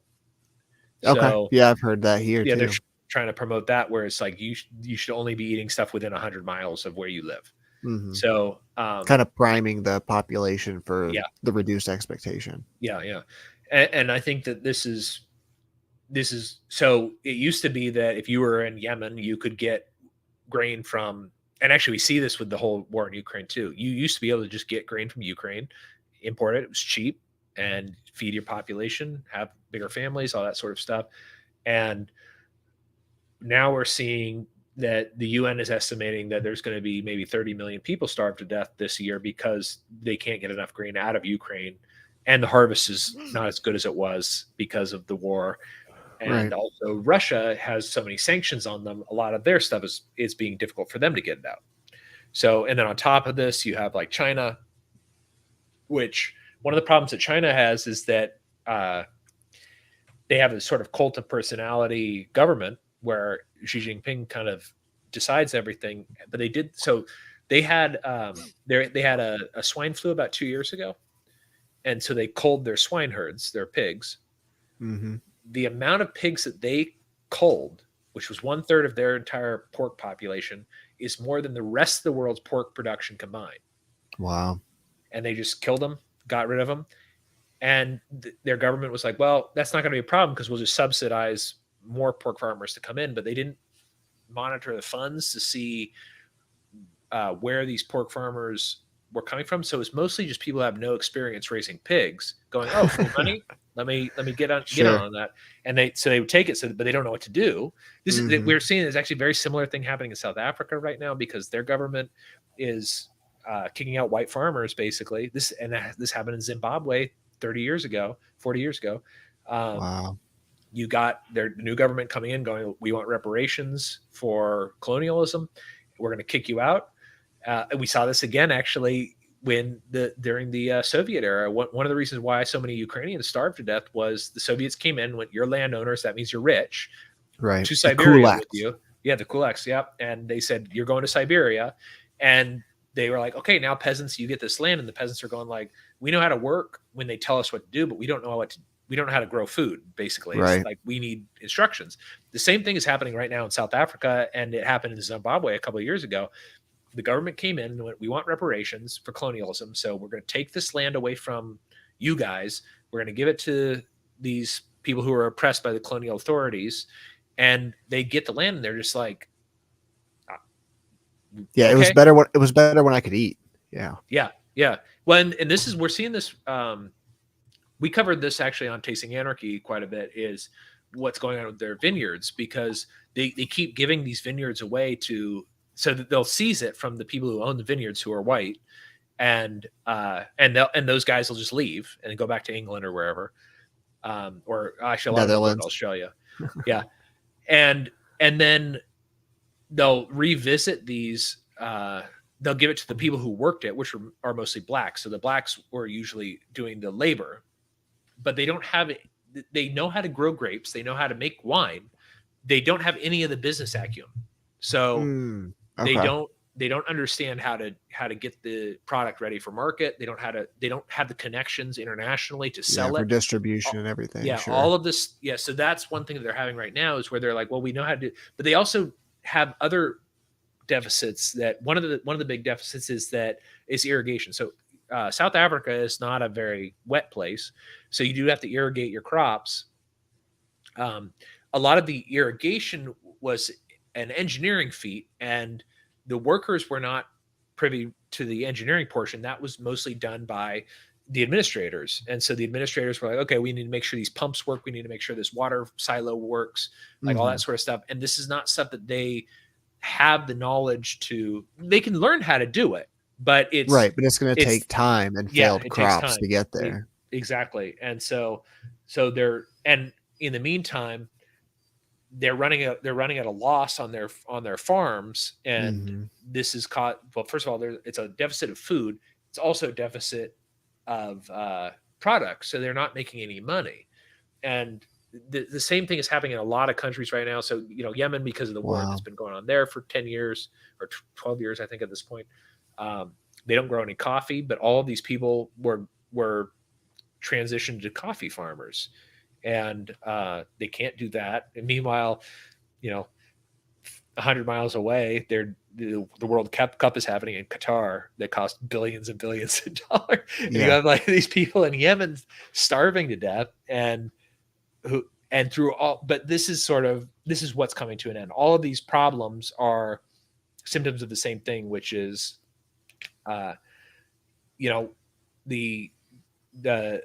the former world police that people had to worry about are just not there anymore. And actually, we saw this over the weekend. Turkey has invaded northern Iraq and Syria, and then Iran at the same time was kind of like, oh, I guess we'll get in on this too, because we don't like the Kurds either. So they started shelling northern Iraq. And it's like, and so if you think about this would have not been something that would have happened 20 years ago when we were at like the height of the Iraq war. Yeah. Iran would not be shelling Iraq. Iran would not be shelling Iraq. Now it happened. It barely makes the news, and nobody gives a shit. And I think that's kind of that's the world that we're entering right now. Is we've got our own problems. We're not prepared really to do. We're tired. I think that's another thing too. Is that the American population is tired. Yeah. We've got our guys come back from these wars that mean nothing, and they come back, they're drug addicted, and they're committing suicide at these ridiculous rates. They have PTSD, all these problems. And so I think the American population is just, we're done with it. And that's sort of what this sort of plays into both. Actually, the end of the world is just the beginning. And also the Strauss-Howe generational theory is that this is the period of crisis. And kind of also, so to sort of bring it full circle back around to Bitcoin, why I think this is sort of this era is, whereas I think that the previous seculum was us going international, this is going to be the seculum of us domesticating again, or at least regionalizing, because I think from the petrodollar system that we kind of adopted, well, really in the 70s fully, but but the whole American dollar system that was sort of adopted after World War II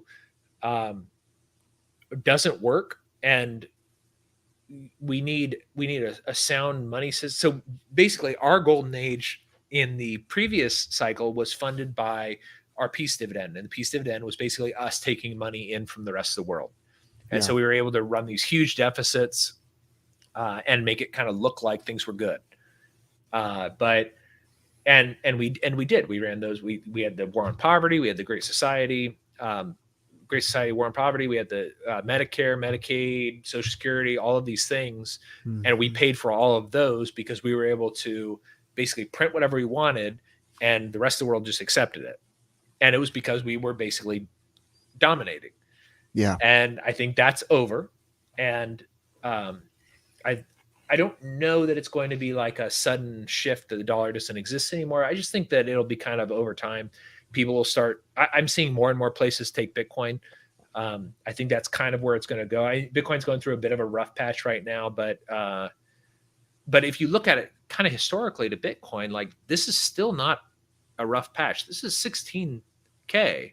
Yeah, and I remember that's what it's a 60% drawdown. There's been multiple 80% drawdowns. Right, exactly. So, and I think there probably will be more of a drawdown.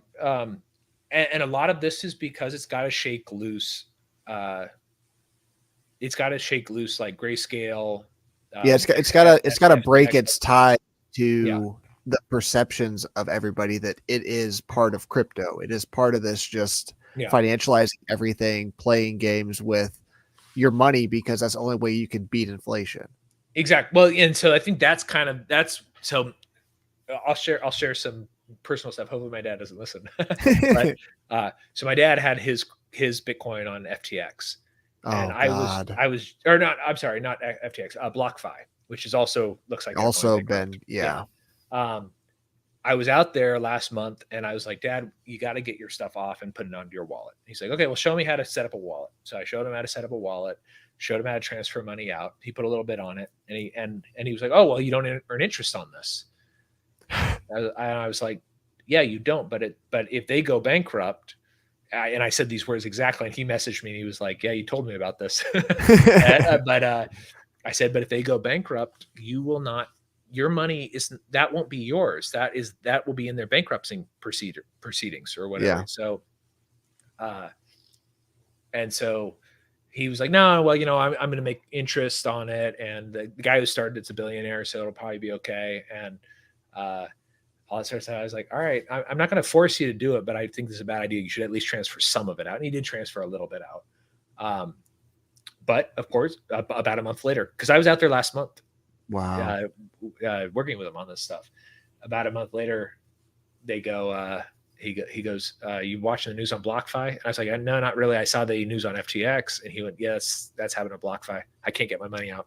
Wow. And I was like, man, it's full coiner too. Wow. So, gosh, damn. Yeah. But you know what? I think it'll be okay. I think this is a good learning experience for him. But, you got to touch the stove sometimes. Yeah. And also it's that, and also,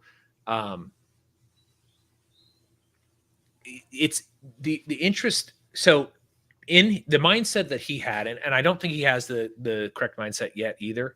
The mindset that he had was he's going to get this Bitcoin. The Bitcoin's going to go up to $500,000 a coin or whatever. He's going to sell the coin. He's going to have fiat, and then he's going to spend it on whatever the hell he wants to spend on. Right. Right.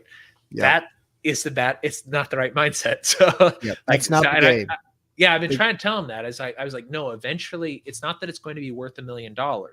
It's that in the future, you will be able to pay if you want like a beer and a beer is $2, it'll be 2 sats in the future. But you'll have all of these sats. And so you'll be able to transition in, whereas your dollars will be worth nothing. Yeah. And I think that's still sort of like conceptually, he's having a hard time with that. And it's like, I get it because we do. I fully do as well. I still operate in dollars. Yeah. I haven't gone zero like Rollo wants us to. But so I do get it. Whereas, and I've also cashed out Bitcoin before, like 2 years ago, I I had to pay a bunch of taxes to the IRS, so I cashed out Bitcoin to pay it. And now I'd rather have the Bitcoin, but I also would rather not owe money to Be the in IRS. jail. Yeah, right. So that, I think that's kind of where we're going right now. Is I think that I'm really hoping that there's not a total war. I think that the Americans, I think one advantage that we have as millennials is that we did go through Iraq and Afghanistan, and I think that our generation is done with war. Like it's just, I hope so. I really hope so. Maybe it's wishful thinking, but like anytime, and I see this on like Twitter and stuff too. Anytime anybody suggests that the United States is going to war, even people that I completely disagree with are like, no. Like this actually, the first time I saw this happen was in 2014. I was very, very involved in the libertarian movement back then, and Obama was trying to go send ground troops to Syria. Now he ended up doing it anyways, but it wasn't as big of a war because everybody came out and went, no. We've been in Iraq at that point, we'd been in Iraq for 10 years, and we'd been in Afghanistan for 12. And people our age were going, oh, no, we don't want this anymore. We're tired of this. And then, people whose parents were in the military, like my dad, he was gone for my entire high school experience. Yeah. I think he was in the United States for 1 year during that. And there are a lot of kids that are like that, where they're fatigued. It's a weird way to say it, war fatigue, but it's like, it's just, they're tired of that. So I don't really think that, and again, this may be wishful thinking on my part because I am very anti-war, but I don't think it's going to be a physical war thing. I think there will be physical wars as the United States continues to contract and move back into its borders. But I think this is going to be a financial revolution. I think that what people are most pissed off about nowadays is the financial raw deal that we've been dealt. Is that our money is not real. We know it's not real. We feel it. We're not getting ahead at all. Some of us are doing okay, but like it's a struggle, and we're not building.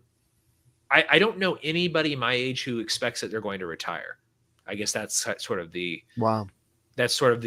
kind of concept, is where I think most of the people that I work with that are my age kind of know Social Security is not going to be around for them, and their 401k just doesn't really build big enough. And I think that's sort of starting to get people interested in Bitcoin. And I think that's sort of what's going to be the catalyst, is that when Bitcoin finally matures and becomes the currency, is that we'll be moving into our highest productivity years as earners, which is usually 40 plus. And during those years when Bitcoin becomes the money, it'll be like back when gold was around. You could just put the gold in your safe, or you could put gold wherever you're going to put gold, but it's going to be even easier because you can secure your own Bitcoin. But you'll basically be able to put that away during your highest earning potential and retire on that. Yeah. And that, I think, that's our golden age, is that with sound money, a shift in mindset from high time preference to low time preference, which will build institutions that will last into the future. I think the low time or the high time preference mindset that has been basically all of the generations, really since the greatest generation. The greatest generation, I think, had the lower time preference mindset because they went through the Depression. And so they sort of had this sort of scarcity mindset where they're like, oh, we need to save, we need to conserve and that sort of stuff. But then the other generations, they lived through these highs where the government could run these huge deficits. And then the greatest generation took advantage of this as well, where like they were like, look, we're going to just continue to spend on ourselves and on our kids. Because we can. Yeah, because we can, and we're rich. But I think I think that this golden age is much more like the Gilded Age. This is going to be like the new Gilded Age. It's going to be innovation, sound money. Sound money really spurs on innovation and correct investment. So, for sure. So I think that's what we're going into, sustainable agriculture, not like the bugs, but like actually like Permaculture, baby. yeah, like legit permaculture where people are going to be pound for pound growing more food, having no more phthalates in their food, no more potassium bromide in their bread, none of these Yeah. industrial waste products that are mixed in with like this is all fiat stuff. This is Yeah. like this is garbage that comes out of the factory, and because of the whole fiat system, you got to mix that into the food to make some extra money and make the food cheaper so that people don't notice that their wealth is being inflated away. Yeah. And so there'll be healthier people, smarter people. We're already living longer. We're going to be living even longer. And then when the government is out of the way, especially on like longevity. So this is me getting into my my old age. I fully expect I'm going to live into my 200s. So this is going. I've been saying 130 for 15 years. Oh yeah, I'm so what's interesting is that for every year that you live, you add on 3 months to your life expectancy, and that's accelerating. So, so 5 years ago, for every year that you lived, you added 2 months on to your life expectancy. But it's accelerating because our healthcare is getting better, or our ability. It's not our healthcare is getting better. Our ability to manage chronic conditions. Yeah, chronic conditions is better. So for a lot of the things that would kill you 50 years ago won't kill you now. And now when the FDA is out of the way, because the government's going to end up contracting as well, I think they just won't be able to be as large as they are currently when we return to a sound money system. There's going to be better research. So there is a company that does this now, and I can't remember what they're called, but it's basically bounties where they will they do what the FDA does, but they do it on a bounty. So you would say, like, let's say that you want to test out whether metformin, what is, so metformin has all these, this is a longevity medication, but it's used for diabetes, but they've shown like an all-cause mortality reduction if you take metformin. So I take metformin, but it's so if you were like, I want this to be studied, because there's also a side effect on metformin, which is that while you're taking it, you increase the likelihood that if you have male children, they will have genital birth defects. So I don't have any kids, and I'm not planning to have any kids right away. So I don't mind taking it because I think it's going to just keep me healthier. It helps regulate your blood sugar. It also shows, I think it's a 20% reduction in all-cause mortality for people who take metformin. So anyways, so things like this where people will be like, I want to study this, because the thing is, there's been very limited studies on the side effects for it, because it's the only thing the FDA approves it for is diabetes. But we know that it does all these other things as well, just anecdotally from the sample size. Okay. So the same thing with like, this is a big controversy that's going around right now is the ivermectin. The FDA is now saying that they never said that you weren't supposed to take that. Oh my God. It's not true. I can show all the news articles where they talked to you, the FDA, and you said don't take it because it's horse paste. And but it had to be ordered from India. Like I know multiple people that ordered it from India. Yep. And I do too. And I still get stuff. I still get medication from India. First of all, it's cheaper. So like if I'm like, okay, I want to get like, so is it Theraflu? Whatever the prescription version of that is, it's an antiviral. So they were saying that there's going to be a shortage of antivirals this winter. And so I was like, oh, this sounds like a setup. So I went on to the Indian website and ordered a whole bunch of the generic brand of the antiviral, because I was like, oh, if there's a virus going to go around, like, it's not that I don't believe that COVID existed. I just didn't really believe it was a threat to me. But if there is some virus going around, I'd rather be able to take Theraflu if that's going to be what they're going to prescribe me anyways. And also it's because it's such a widely used medication. We know it has very limited side effects. Whereas like on the other hand, so you could have taken this and you would have likely beat COVID very easily. Yeah. Or you could take this vaccine, or what they're calling a vaccine, and you could have all of these potential complications. Now, the complications are not I don't want to be an alarmist about it, because like the thing is, the complications are rare. However, they're not less rare than complications of a young person dying from COVID. So you're increasing your risk of some sort of health deficit. And also, I'm not convinced either that I really think that this guy David Martin, Dr. David Martin, he's actually a statistician who goes through this. He estimates that by the end of the decade, there'll be 700 million people dead from the vaccine. Wow. And the way that he extrapolates this is it's going to be miscarriages, is he thinks a lot of it is going to be miscarriages. But in addition to that, it's going to be that the repeated boosters. So, and a lot of countries are already saying we're not doing the repeated boosters. They did it for 4 or 5, and then they're going like, oh shit, like we're seeing bad side effects. And again, it's not that many, but cumulatively it does add up. Right. And still, I went to the VAERS website. I guess it would have been about this time last year, and it is just an atrocious website to try to get data from.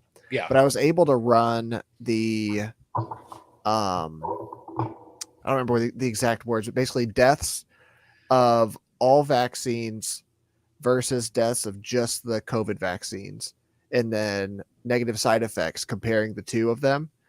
And for last year, the reported side effects and deaths for just the COVID vaccines were greater than all other vaccines within that time period. Yeah. Yeah. I mean, it's, I think that they're very, very quickly changing their tune on this. And you can sort of see it in real time that like they're starting to come out and say, like, so I think this is one of the reasons why that whole amnesty thing came out, where they were like, we should have amnesty. It's like, no, because you know that all-cause mortality. So in countries that have had wide vaccination, like Germany or Austria or Israel, all-cause mortality in people under 30 is through the roof. Wow. Young people don't die like this, and right. And they are suddenly dying of stroke and heart attacks and blood clots and these types of weird things. And again, like I really don't want to be like too alarmist on it, but because it's still a small percentage, but it's a larger percentage than the people that were our age that were going to die from COVID. Right. That's by a long shot, even though both numbers are relatively small. Yeah. Like I think they were saying like I think it was Israel, but I could be getting the wrong. They were saying it was like 1 in 800 kids that got the vaccine died. Wow. But it was 1 in 100,000 that got COVID died.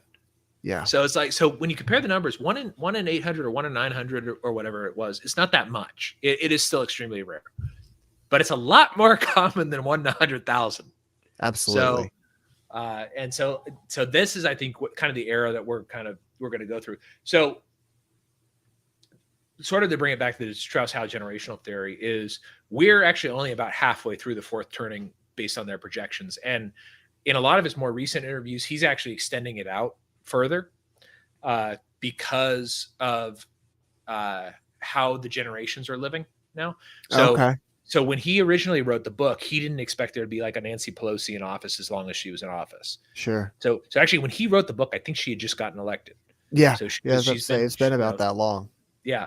And that was 25 years ago.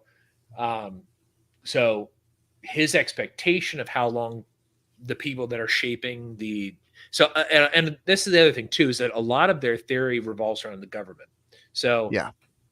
And if you look at his interviews too, he's very, very statist. He's got that sort of mentality. He's much more, very different than you and I think what we would kind of think about when it comes to government, because he sees conformity and like, the way he sees a lot of this stuff coming out is being like a large government. So like the 1950s government, where like people were more communally focused. I think that we will be more communally focused, but I think in a different way. I think it'll be decentralized. Voluntary. Yeah, voluntary and decentralized.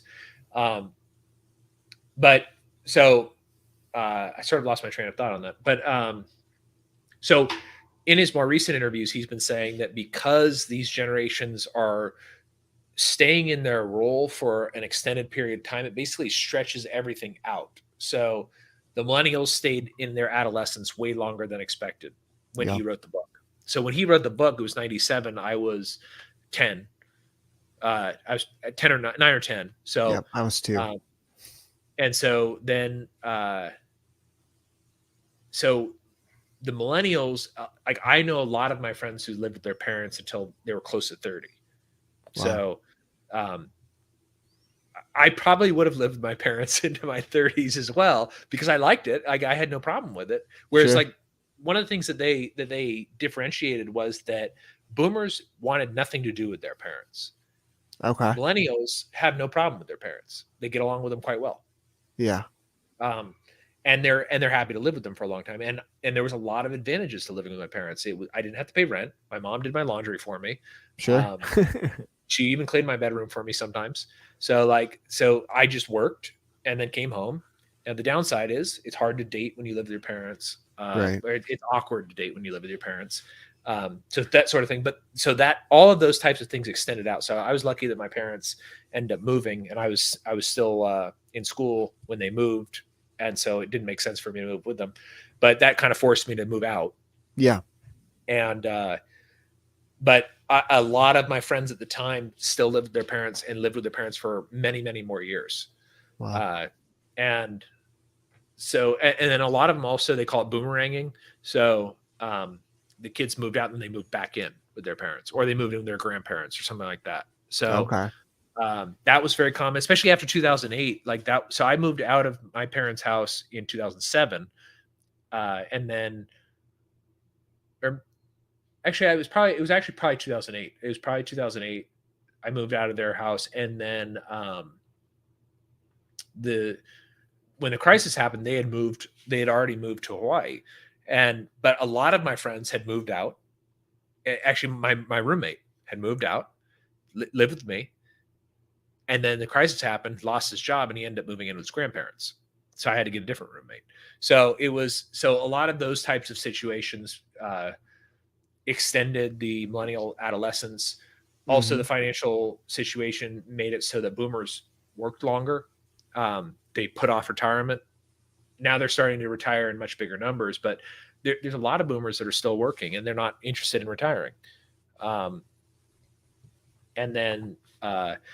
But because they didn't move out of the workforce, that sort of delayed Gen X from moving into those positions. So now there's like a lot of things that are just sort of delayed. Yeah. And that sort of pushes it out. Yeah. So now he's kind of saying in a lot of his interviews that this crisis period is probably going to be over later than they originally anticipated. I think originally they said it was like 2025. Now they're kind of thinking 2030, 2032, somewhere around that. Yeah, that's about what I had heard. 2029 was the number that was floating that I'd been seeing. Yeah. So he had an interview. Do you know Danielle DiMartino Booth? No. So she's like a Fed insider, they call her. She used to work at the Dallas Fed. Interesting lady. In some ways aligns with like my thoughts, and but in a lot of ways is very Fed oriented. So and so is Howe. So Howe does a lot of financial advising as well. So he's very much involved in the financial stuff. But she interviewed him 3 or 4 days ago on her show, and really interesting interview. It was like I thought it was kind of serendipitous because you and I were going to talk about the book, and so he said he's actually writing a new version of it with sort of some updates and stuff. But in that, he kind of goes through like what he thinks is going to be happening. He's very crypto skeptic. So is actually, so is Peter Zion. A lot of these people are kind of like, well, Bitcoin doesn't make any sense, but I don't think it makes sense to them. But it's kind of one of those things too. Is I'm sure when people were trading, deer skins or whatever, and some guy was like, "Here, I got the shiny piece of gold," and they were like, "What's that?" And like, but it takes some time for people to adapt. It's probably going to take less time now, but I think that's kind of where we're going now. One thing that I sort of differentiate around with like a lot of the Bitcoin maximalists is I do think that gold's going to have a major role. I think a lot of countries are going to try to go back to some sort of gold standard. And I think that's going to sort of continue a little bit of the fiat for maybe longer than we expect. But I think for international settlement, so you kind of see this is that there is something going on in the gold and silver markets right now, is that central banks are just buying a bunch of it. All of the central banks, Okay. and then like Russia, because of the sanctions, aren't allowed to export it. They're one of the largest exporters of gold in the world, and Huh. so they're basically, their central bank just stepped in and said, okay, well, we'll just buy it. Yeah, we're So stockpiling now, bitches. yeah, that's sort of what's going on. So I can see some sort of like quasi gold standard with international settlement in Bitcoin. Because Okay. that's the other thing too, is it's already proof of concept, is it costs almost nothing to settle multi-million dollars on Bitcoin. Yeah. It's like fractions of a penny, but to settle it in traditional means is expensive. It's slow. You can do that. You can send $1 billion to Russia in 20 minutes on chain, Yep. and but it takes days to send. So we still do business with Russians. My wife and I, and because Visa and MasterCard and all of those have shut down, PayPal doesn't allow us to pay there anymore. We just switched to paying in Bitcoin, and it's cheap. A lot of them accept it on Lightning now, so it's even cheaper on Lightning. It's fast. Yeah. It's so much easier to, and it's kind of like one of those things where, like, when you start actually doing a real case scenario, you're kind of like, oh, well, this is actually way easier than logging into PayPal, connecting your credit card, trying to transfer it or whatever. It's easy. It's just new to most people. Yeah, exactly. So yeah. But you know what? But PayPal used to be new to people too. I remember when I actually in 2008, when I had my first full-time job, my boss wanted to buy something online, and he came, and because I was their programmer, which also apparently to him translates to IT professional, he was like, "Hey, I want to buy this thing," and I was like, "Okay," and he's like, "I don't have PayPal, and I don't want to put my credit card on the internet." I was like, "Okay, well, give me money, and I'll buy it for you." But like that, I mean, that's kind of what it is. I think we're at that sort of point where it's like people are still trying to figure out how to pay in Bitcoin and stuff. Yeah. And there's a lot of stuff that's making it easier. The Lightning Network has really basically solved any of the other problems that there are. Like, you can pay faster on Lightning than you can with a credit card now. Absolutely. It's pretty impressive. There's a lot of really great use case scenarios where they just sort of show, like in Ecuador, it's working for them. Or is it Ecuador, or is it El Salvador? That like it's working there and people are able to do it. So I think this is kind of where we're going, is that I do think there's going to be quite a bit more pain over the next 10 years. For sure. But I think that we're going to come out on the other side. We're going to be able to hopefully avoid war. That's my main hope, is that we'll be able to avoid war, and we'll win the conflict of money. And that's the crisis of our era, at least the way I see it. The crisis of the greatest generations era was form of government. Were we going to be dictator systems, or were we going to be liberal democracies? Right. And really the question was set up at the end of World War I, when they were like, it was decided, okay, we're not doing monarchies. That's out. We're gonna, is it communism? Is it fascism? Is it Western style democracy? Like, what is it going to be? And they sort of solved that with a war. Well, we're in a new era. We don't need to blow each other up to solve the financial problems. And frankly, I don't think the world is prepared for that type of war anymore. I think it's like I said, I don't think the Americans have the mindset for a World War II type thing. However, I do think that we have the mindset for a financial conflict, which is that, and it's going to be a decentralized conflict. It's not the United States government versus everybody else. I think it's the normal people in the United States seeing that their money is, I mean, by their own metrics, we're losing 8% of our value annually right now. So like, or is it? Annually. Yeah, based on the rosiest of numbers. Yeah, right. So and all those numbers are bullshit. Yeah. So we know it's 16 or 17% easily.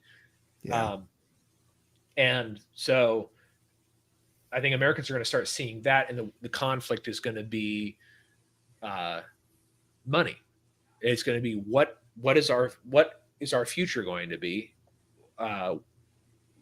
I don't have kids yet, but I want to have kids. And I know a lot of people my age want to have kids, and they want the world that their kids are going to be set up to be a safe monetary system. And because our crisis is defined by the great financial crisis, I think it's going to be a monetary conflict. Whereas, Sure. although I think that maybe the start of the previous crisis was a monetary crisis, it really was set up by World War One. And that's kind of ours. Maybe was set up by, maybe it was set up by 9/11. War of Terror. Yeah. But if you think too, it's like 9/11 was not even. It wasn't just the war on terror. This is something also people forget about. That was also the .com bubble burst. Yeah. Which was financially devastating to a ton of people. Yeah. So I think that this is kind of our generation is going through. If you look at the way our conflict has been setting up, is we have had these sort of wars in the background that have literally have impacted us quite a bit. I mean, like a lot of people our age come back from these wars. They've got a lot of problems, and the government is not there to give them a solution. Right. Bringing that military technology back home to domestic policing as well. Yeah, exactly. So a lot of this is they can't leave the war because it's still here. But then also they come back, and all of these things that they were promised. I mean, they're very, very much lied to by recruiters. Is that all of these things that they were promised are gone in an instant because of monetary policy. And so I think that this is kind of one of the reasons why we see so many vets who come back are becoming libertarians. Is they first of all, they see the futility of war, like how ridiculous it is, and also the lies that have been propagated around their particular wars, so Iraq and Afghanistan. But then also they see when they come back that they don't have a peace dividend. They don't any savings that they have are basically decimated and eroded, and they have been every single crisis. So we had the 2008 crisis, and then the recovery, and the recovery wasn't great. No, for most people, right. It was a great stock market recovery, but for like regular working Joes, there's a reason why Trump won in 2016. Is like that recovery was not a recovery that really helped most normal people. So. Right. So this entire millennial generation has been going through just financial crisis. It's financial crisis after financial. So in our very, very younger days, maybe in my super young days, I was born in 87. So we had the stock market crash then. So, and then you had the .com bubble burst, and then you had the 2008 financial crisis. And then you had the shitty recovery for a bunch of years. Then you had a small boom during the Trump era for 2 years. Then another financial crisis that was then capstoned by COVID. Yep. And now we're about to go into another financial crisis. It's like, we're right now we're having the same problem. So I really think that what has defined this era of crisis is financial issues. And so I think the solution is a revolution in monetary systems, which will be Bitcoin, I think. So yeah. And I'm pretty confident of it. I'm staking my life savings on it. So yeah, same. Yeah. So hopefully that's the case.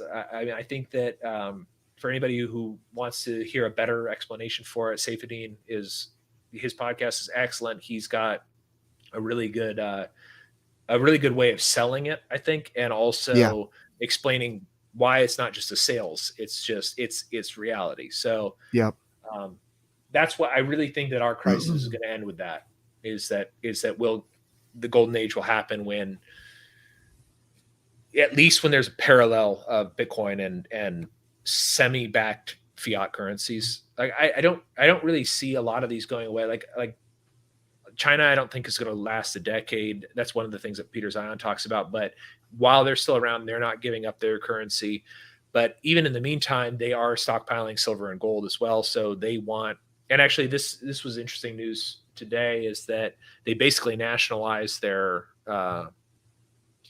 real estate industry. Oh, wow. So because like that was, I don't know if you were following it too closely, like that whole Evergrande crisis. Yeah. So basically what the government did is they came in and said, basically this is like halfway nationalized now. So basically you do what you want to do, but you're going to finish these houses or else you'll be executed. And you don't have to pay any of your debts right now. Pay them later.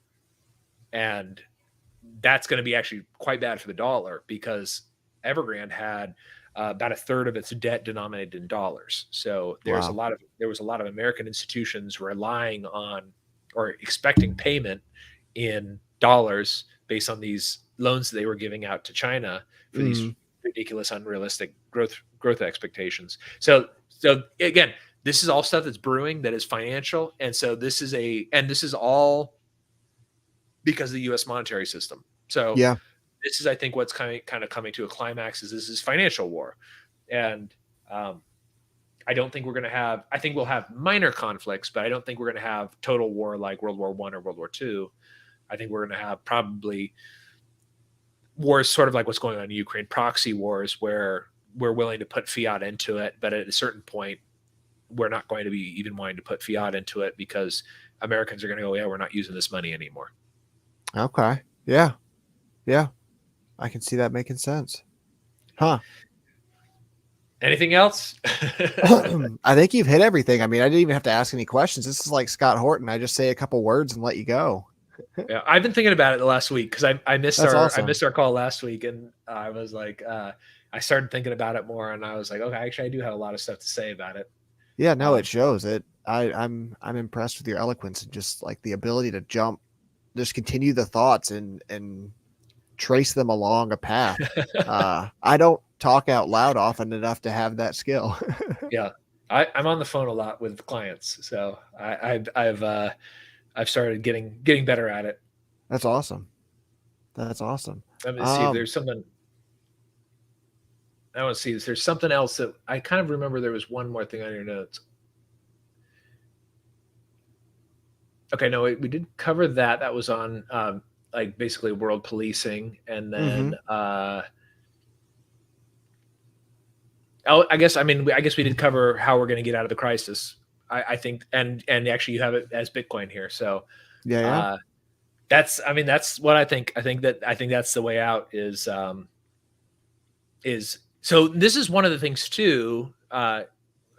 Very briefly, is that the reason I think this is more of like a return to a new Gilded Age is that the Gilded Age was defined by solid gold standards internationally.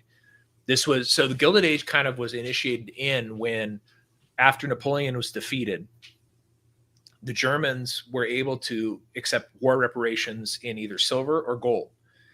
And they sort of looked at the international system and they decided, we're going to go to gold, because the British had already switched to it. And the Americans at the time were also on a silver standard up until the late 1800s. The United States was on silver, and so there was the Silver Act, I think it was, that the government would buy silver at a certain price. That's one of the reasons why Montana and Colorado and Nevada all opened up during the westward expansion, because there was so much silver there. So by the time that Napoleon was defeated and the war reparations were being finalized and all that sort of stuff, they decided, okay, we're going to go ahead and go into gold. And so basically the world, there was no longer this competing silver and gold standards. The world decided, all the world that mattered, at least for the West, decided we're on gold. And that is what sort of initiated the greatest technological expansion and innovation of up until that point. Mhm. Is that, and people complain about the Industrial Revolution, but it lifted so many people out of poverty. The world changed, and this is something too, is like we shouldn't expect things not to change. The future, the Bitcoin future, is going to be a hard money standard. Things will be different. For um, sure. There's gonna be a lot of people get but burned. yeah, a lot of people will. But ultimately, just like in the Gilded Age, it will benefit people so enormously that we'll probably have like the Upton Sinclairs and that sort of stuff writing the jungle and saying how bad and all that sort of stuff it is. But Mhm. overall, like, our negative view of the robber barons, I think, is unfounded. Is like, these industrial powerhouses really revolutionized the world. They extended people's life expectancy. It led to the modern era and the Gilded Age. And I think we're going to go into a new Gilded Age, which is basically the building on and expanding what we already have now, but with hard money, so that there's not so much malinvestment and a lot less of these crashes that even in a hard money system, there are crashes, but they're short lived and they don't cause as much pain. Right. So It's really interesting with the timing of what Neil House sees as the end of the crisis, even though he's very Bitcoin skeptical. Because I don't get into Bitcoin price predictions. yeah, But Brian Norton turned me on to this model. I don't remember what the name of it was, but basically any like all the past technological adoptions have followed this S curve. It's like it takes as long for the first 10% of people to adopt technology as it does for the next 80% or 85% or whatever to get to basically the plateau. Yeah. And so far, Bitcoin is following that curve, looking to peak about 2030. Yeah. To where it that makes plateaus sense. off. It's crazy. Yeah. That makes sense. I think, and I really think that's where it's going to go. I was talking to Carr about this not too long ago. Is like to me, every problem and objection that I had back in 2012 has been resolved and solved. I don't really see any other issues. I think everything is obviously improvements can be made, but I think Lightning has basically solved everything that I saw as a problem with payment. And as Lightning Network expands and gets better, then it'll be even better. Absolutely. So yeah, I think that we're there. It's going to be an adoption thing. It's sort of like, my dad was a very early adopter of the internet. So I barely remember when we didn't have internet because we got it in 92. So I do remember though that in 92 we had a computer and I used to write papers on the computer. And I would use the internet for research. It was back then it was Encarta. So that that was the only thing that there wasn't much on the internet, but there was an encyclopedia online that you could use. So, but I remember that was impressive that I could type papers and that I had internet access and internet resources for papers all the way until just before I graduated high school. And then it became normal. Wow. So it's weird to think about it because maybe 2004 ish, like that was kind of when people were like, everybody basically had a computer at that point. But it was a very long time. So I think that sort of the S curve is what you're talking about. Is 92 was not the advent of the internet. The internet had been around for a while, but it really took all of the 90s to get people online. Yep. And but then like just think about the innovations too. If you think about like the innovations that Bitcoin has had and sort of the comparison to the internet, we had dial up. We had the 16K, which was like the trashiest modems, then the 56K modems, then DSL, and then it was DSL cable. Like, I mean, DSL came out. I remember we got DSL installed, and then instantly cable was better, and we got cable. Like it was so fast, exponential. And then it was just and then Wi-Fi, and then like blah, blah, blah, blah, blah, blah. It was like, I mean, and I think, and that's sort of what Bitcoin sort of feels like it's going through. Is I got first introduced to Bitcoin back in 2012 by Rick Caldwell, or not Mike Caldwell, he's the guy who invented I have one around here somewhere, the physical Bitcoin that had like the peel off. Oh, okay. Yeah. So, sure. So he and I worked together for a little while. He used to own a timekeeping company that worked with the company that I worked for. And so he first introduced me to it. And I remember back then him explaining it to me and me just kind of going, I don't get it. And he's like, well, it doesn't matter if you get it or not, just buy some. And I was like, I'll buy silver. And so I bought $2,000 worth of silver. And I think I bought maybe $50 worth of Bitcoin. And Bitcoin went from, I think it was like under $5 at the time. And it went up to like $40. And I was like, oh my gosh, sell. I was like, it doesn't make any sense to me. Sell. And then it went up to 250. I was like, oh crap, I missed the boat. Then it crashed back down to like 50. And then I was like, well, maybe I'll get some more. And I bought a little bit. But at the time, it used to be a lot harder to set up wallets. So I had all of my money on Gox. And so I had all my Bitcoin on Gox, and then Gox overnight disappeared. And all my Bitcoin was gone. And I was like, oh, okay, I don't want to do this. And then the last big crash at the beginning of COVID, when it went down to 4,000, I was like, you know what? I've listened to enough Rollo. I've read the Bitcoin Standard now. I still had some problems with the Bitcoin Standard, like things that like I was like, this doesn't make sense to me. But I was like, I've been wrong every single time I've sold this. I'm going to go ahead and just keep accumulating. And then over time, after I started accumulating and started listening more, Rollo, I think, has been very influential to me, and Carr. Just kind of the more I've like listened to them, the more I've read about it. A lot of the Safe Deans podcasts and stuff like that. I went, this is like borderline divine. Like this is like God's intervention in the world to some degree, because it really does solve. It solves a lot of the evils of fiat. Like, I mean, like I can't really think of any other way to do it. And it also has like sort of a miraculous. One of the things that's really interesting about it to me is that it can use waste energy and transfer that waste energy from a location wirelessly to a location. Yeah. Which to me is, I mean, you know how they always say like, technology that's sufficiently advanced is indistinguishable from magic. Yep. Yeah. This is sort of what it is. It's like you can burn gas in an a flare in a fracking mine in the middle of West Texas. It takes 8 hours to drive out to, and transmit that over satellite to Dallas. It's insane. Yeah. Like that, it's crazy. Like it's so like bizarre. The Philosopher's Stone. Yeah, it is. It's turning coal into diamonds. Yeah, it really is. Because they're going to burn the stuff up. That's why I think actually one of the things that's we'll leave on this note because I got to walk my dogs and stuff. But one of the things that I think is interesting about what's going on in Russia is because of the sanctions, they are actually having to flare off a lot more gas than they were before. They used to just pipe it into Europe, right? But now because of a lot of the issues, they're flaring off a lot more. And I'm thinking, like, they're not stupid. They're not oblivious to Bitcoin.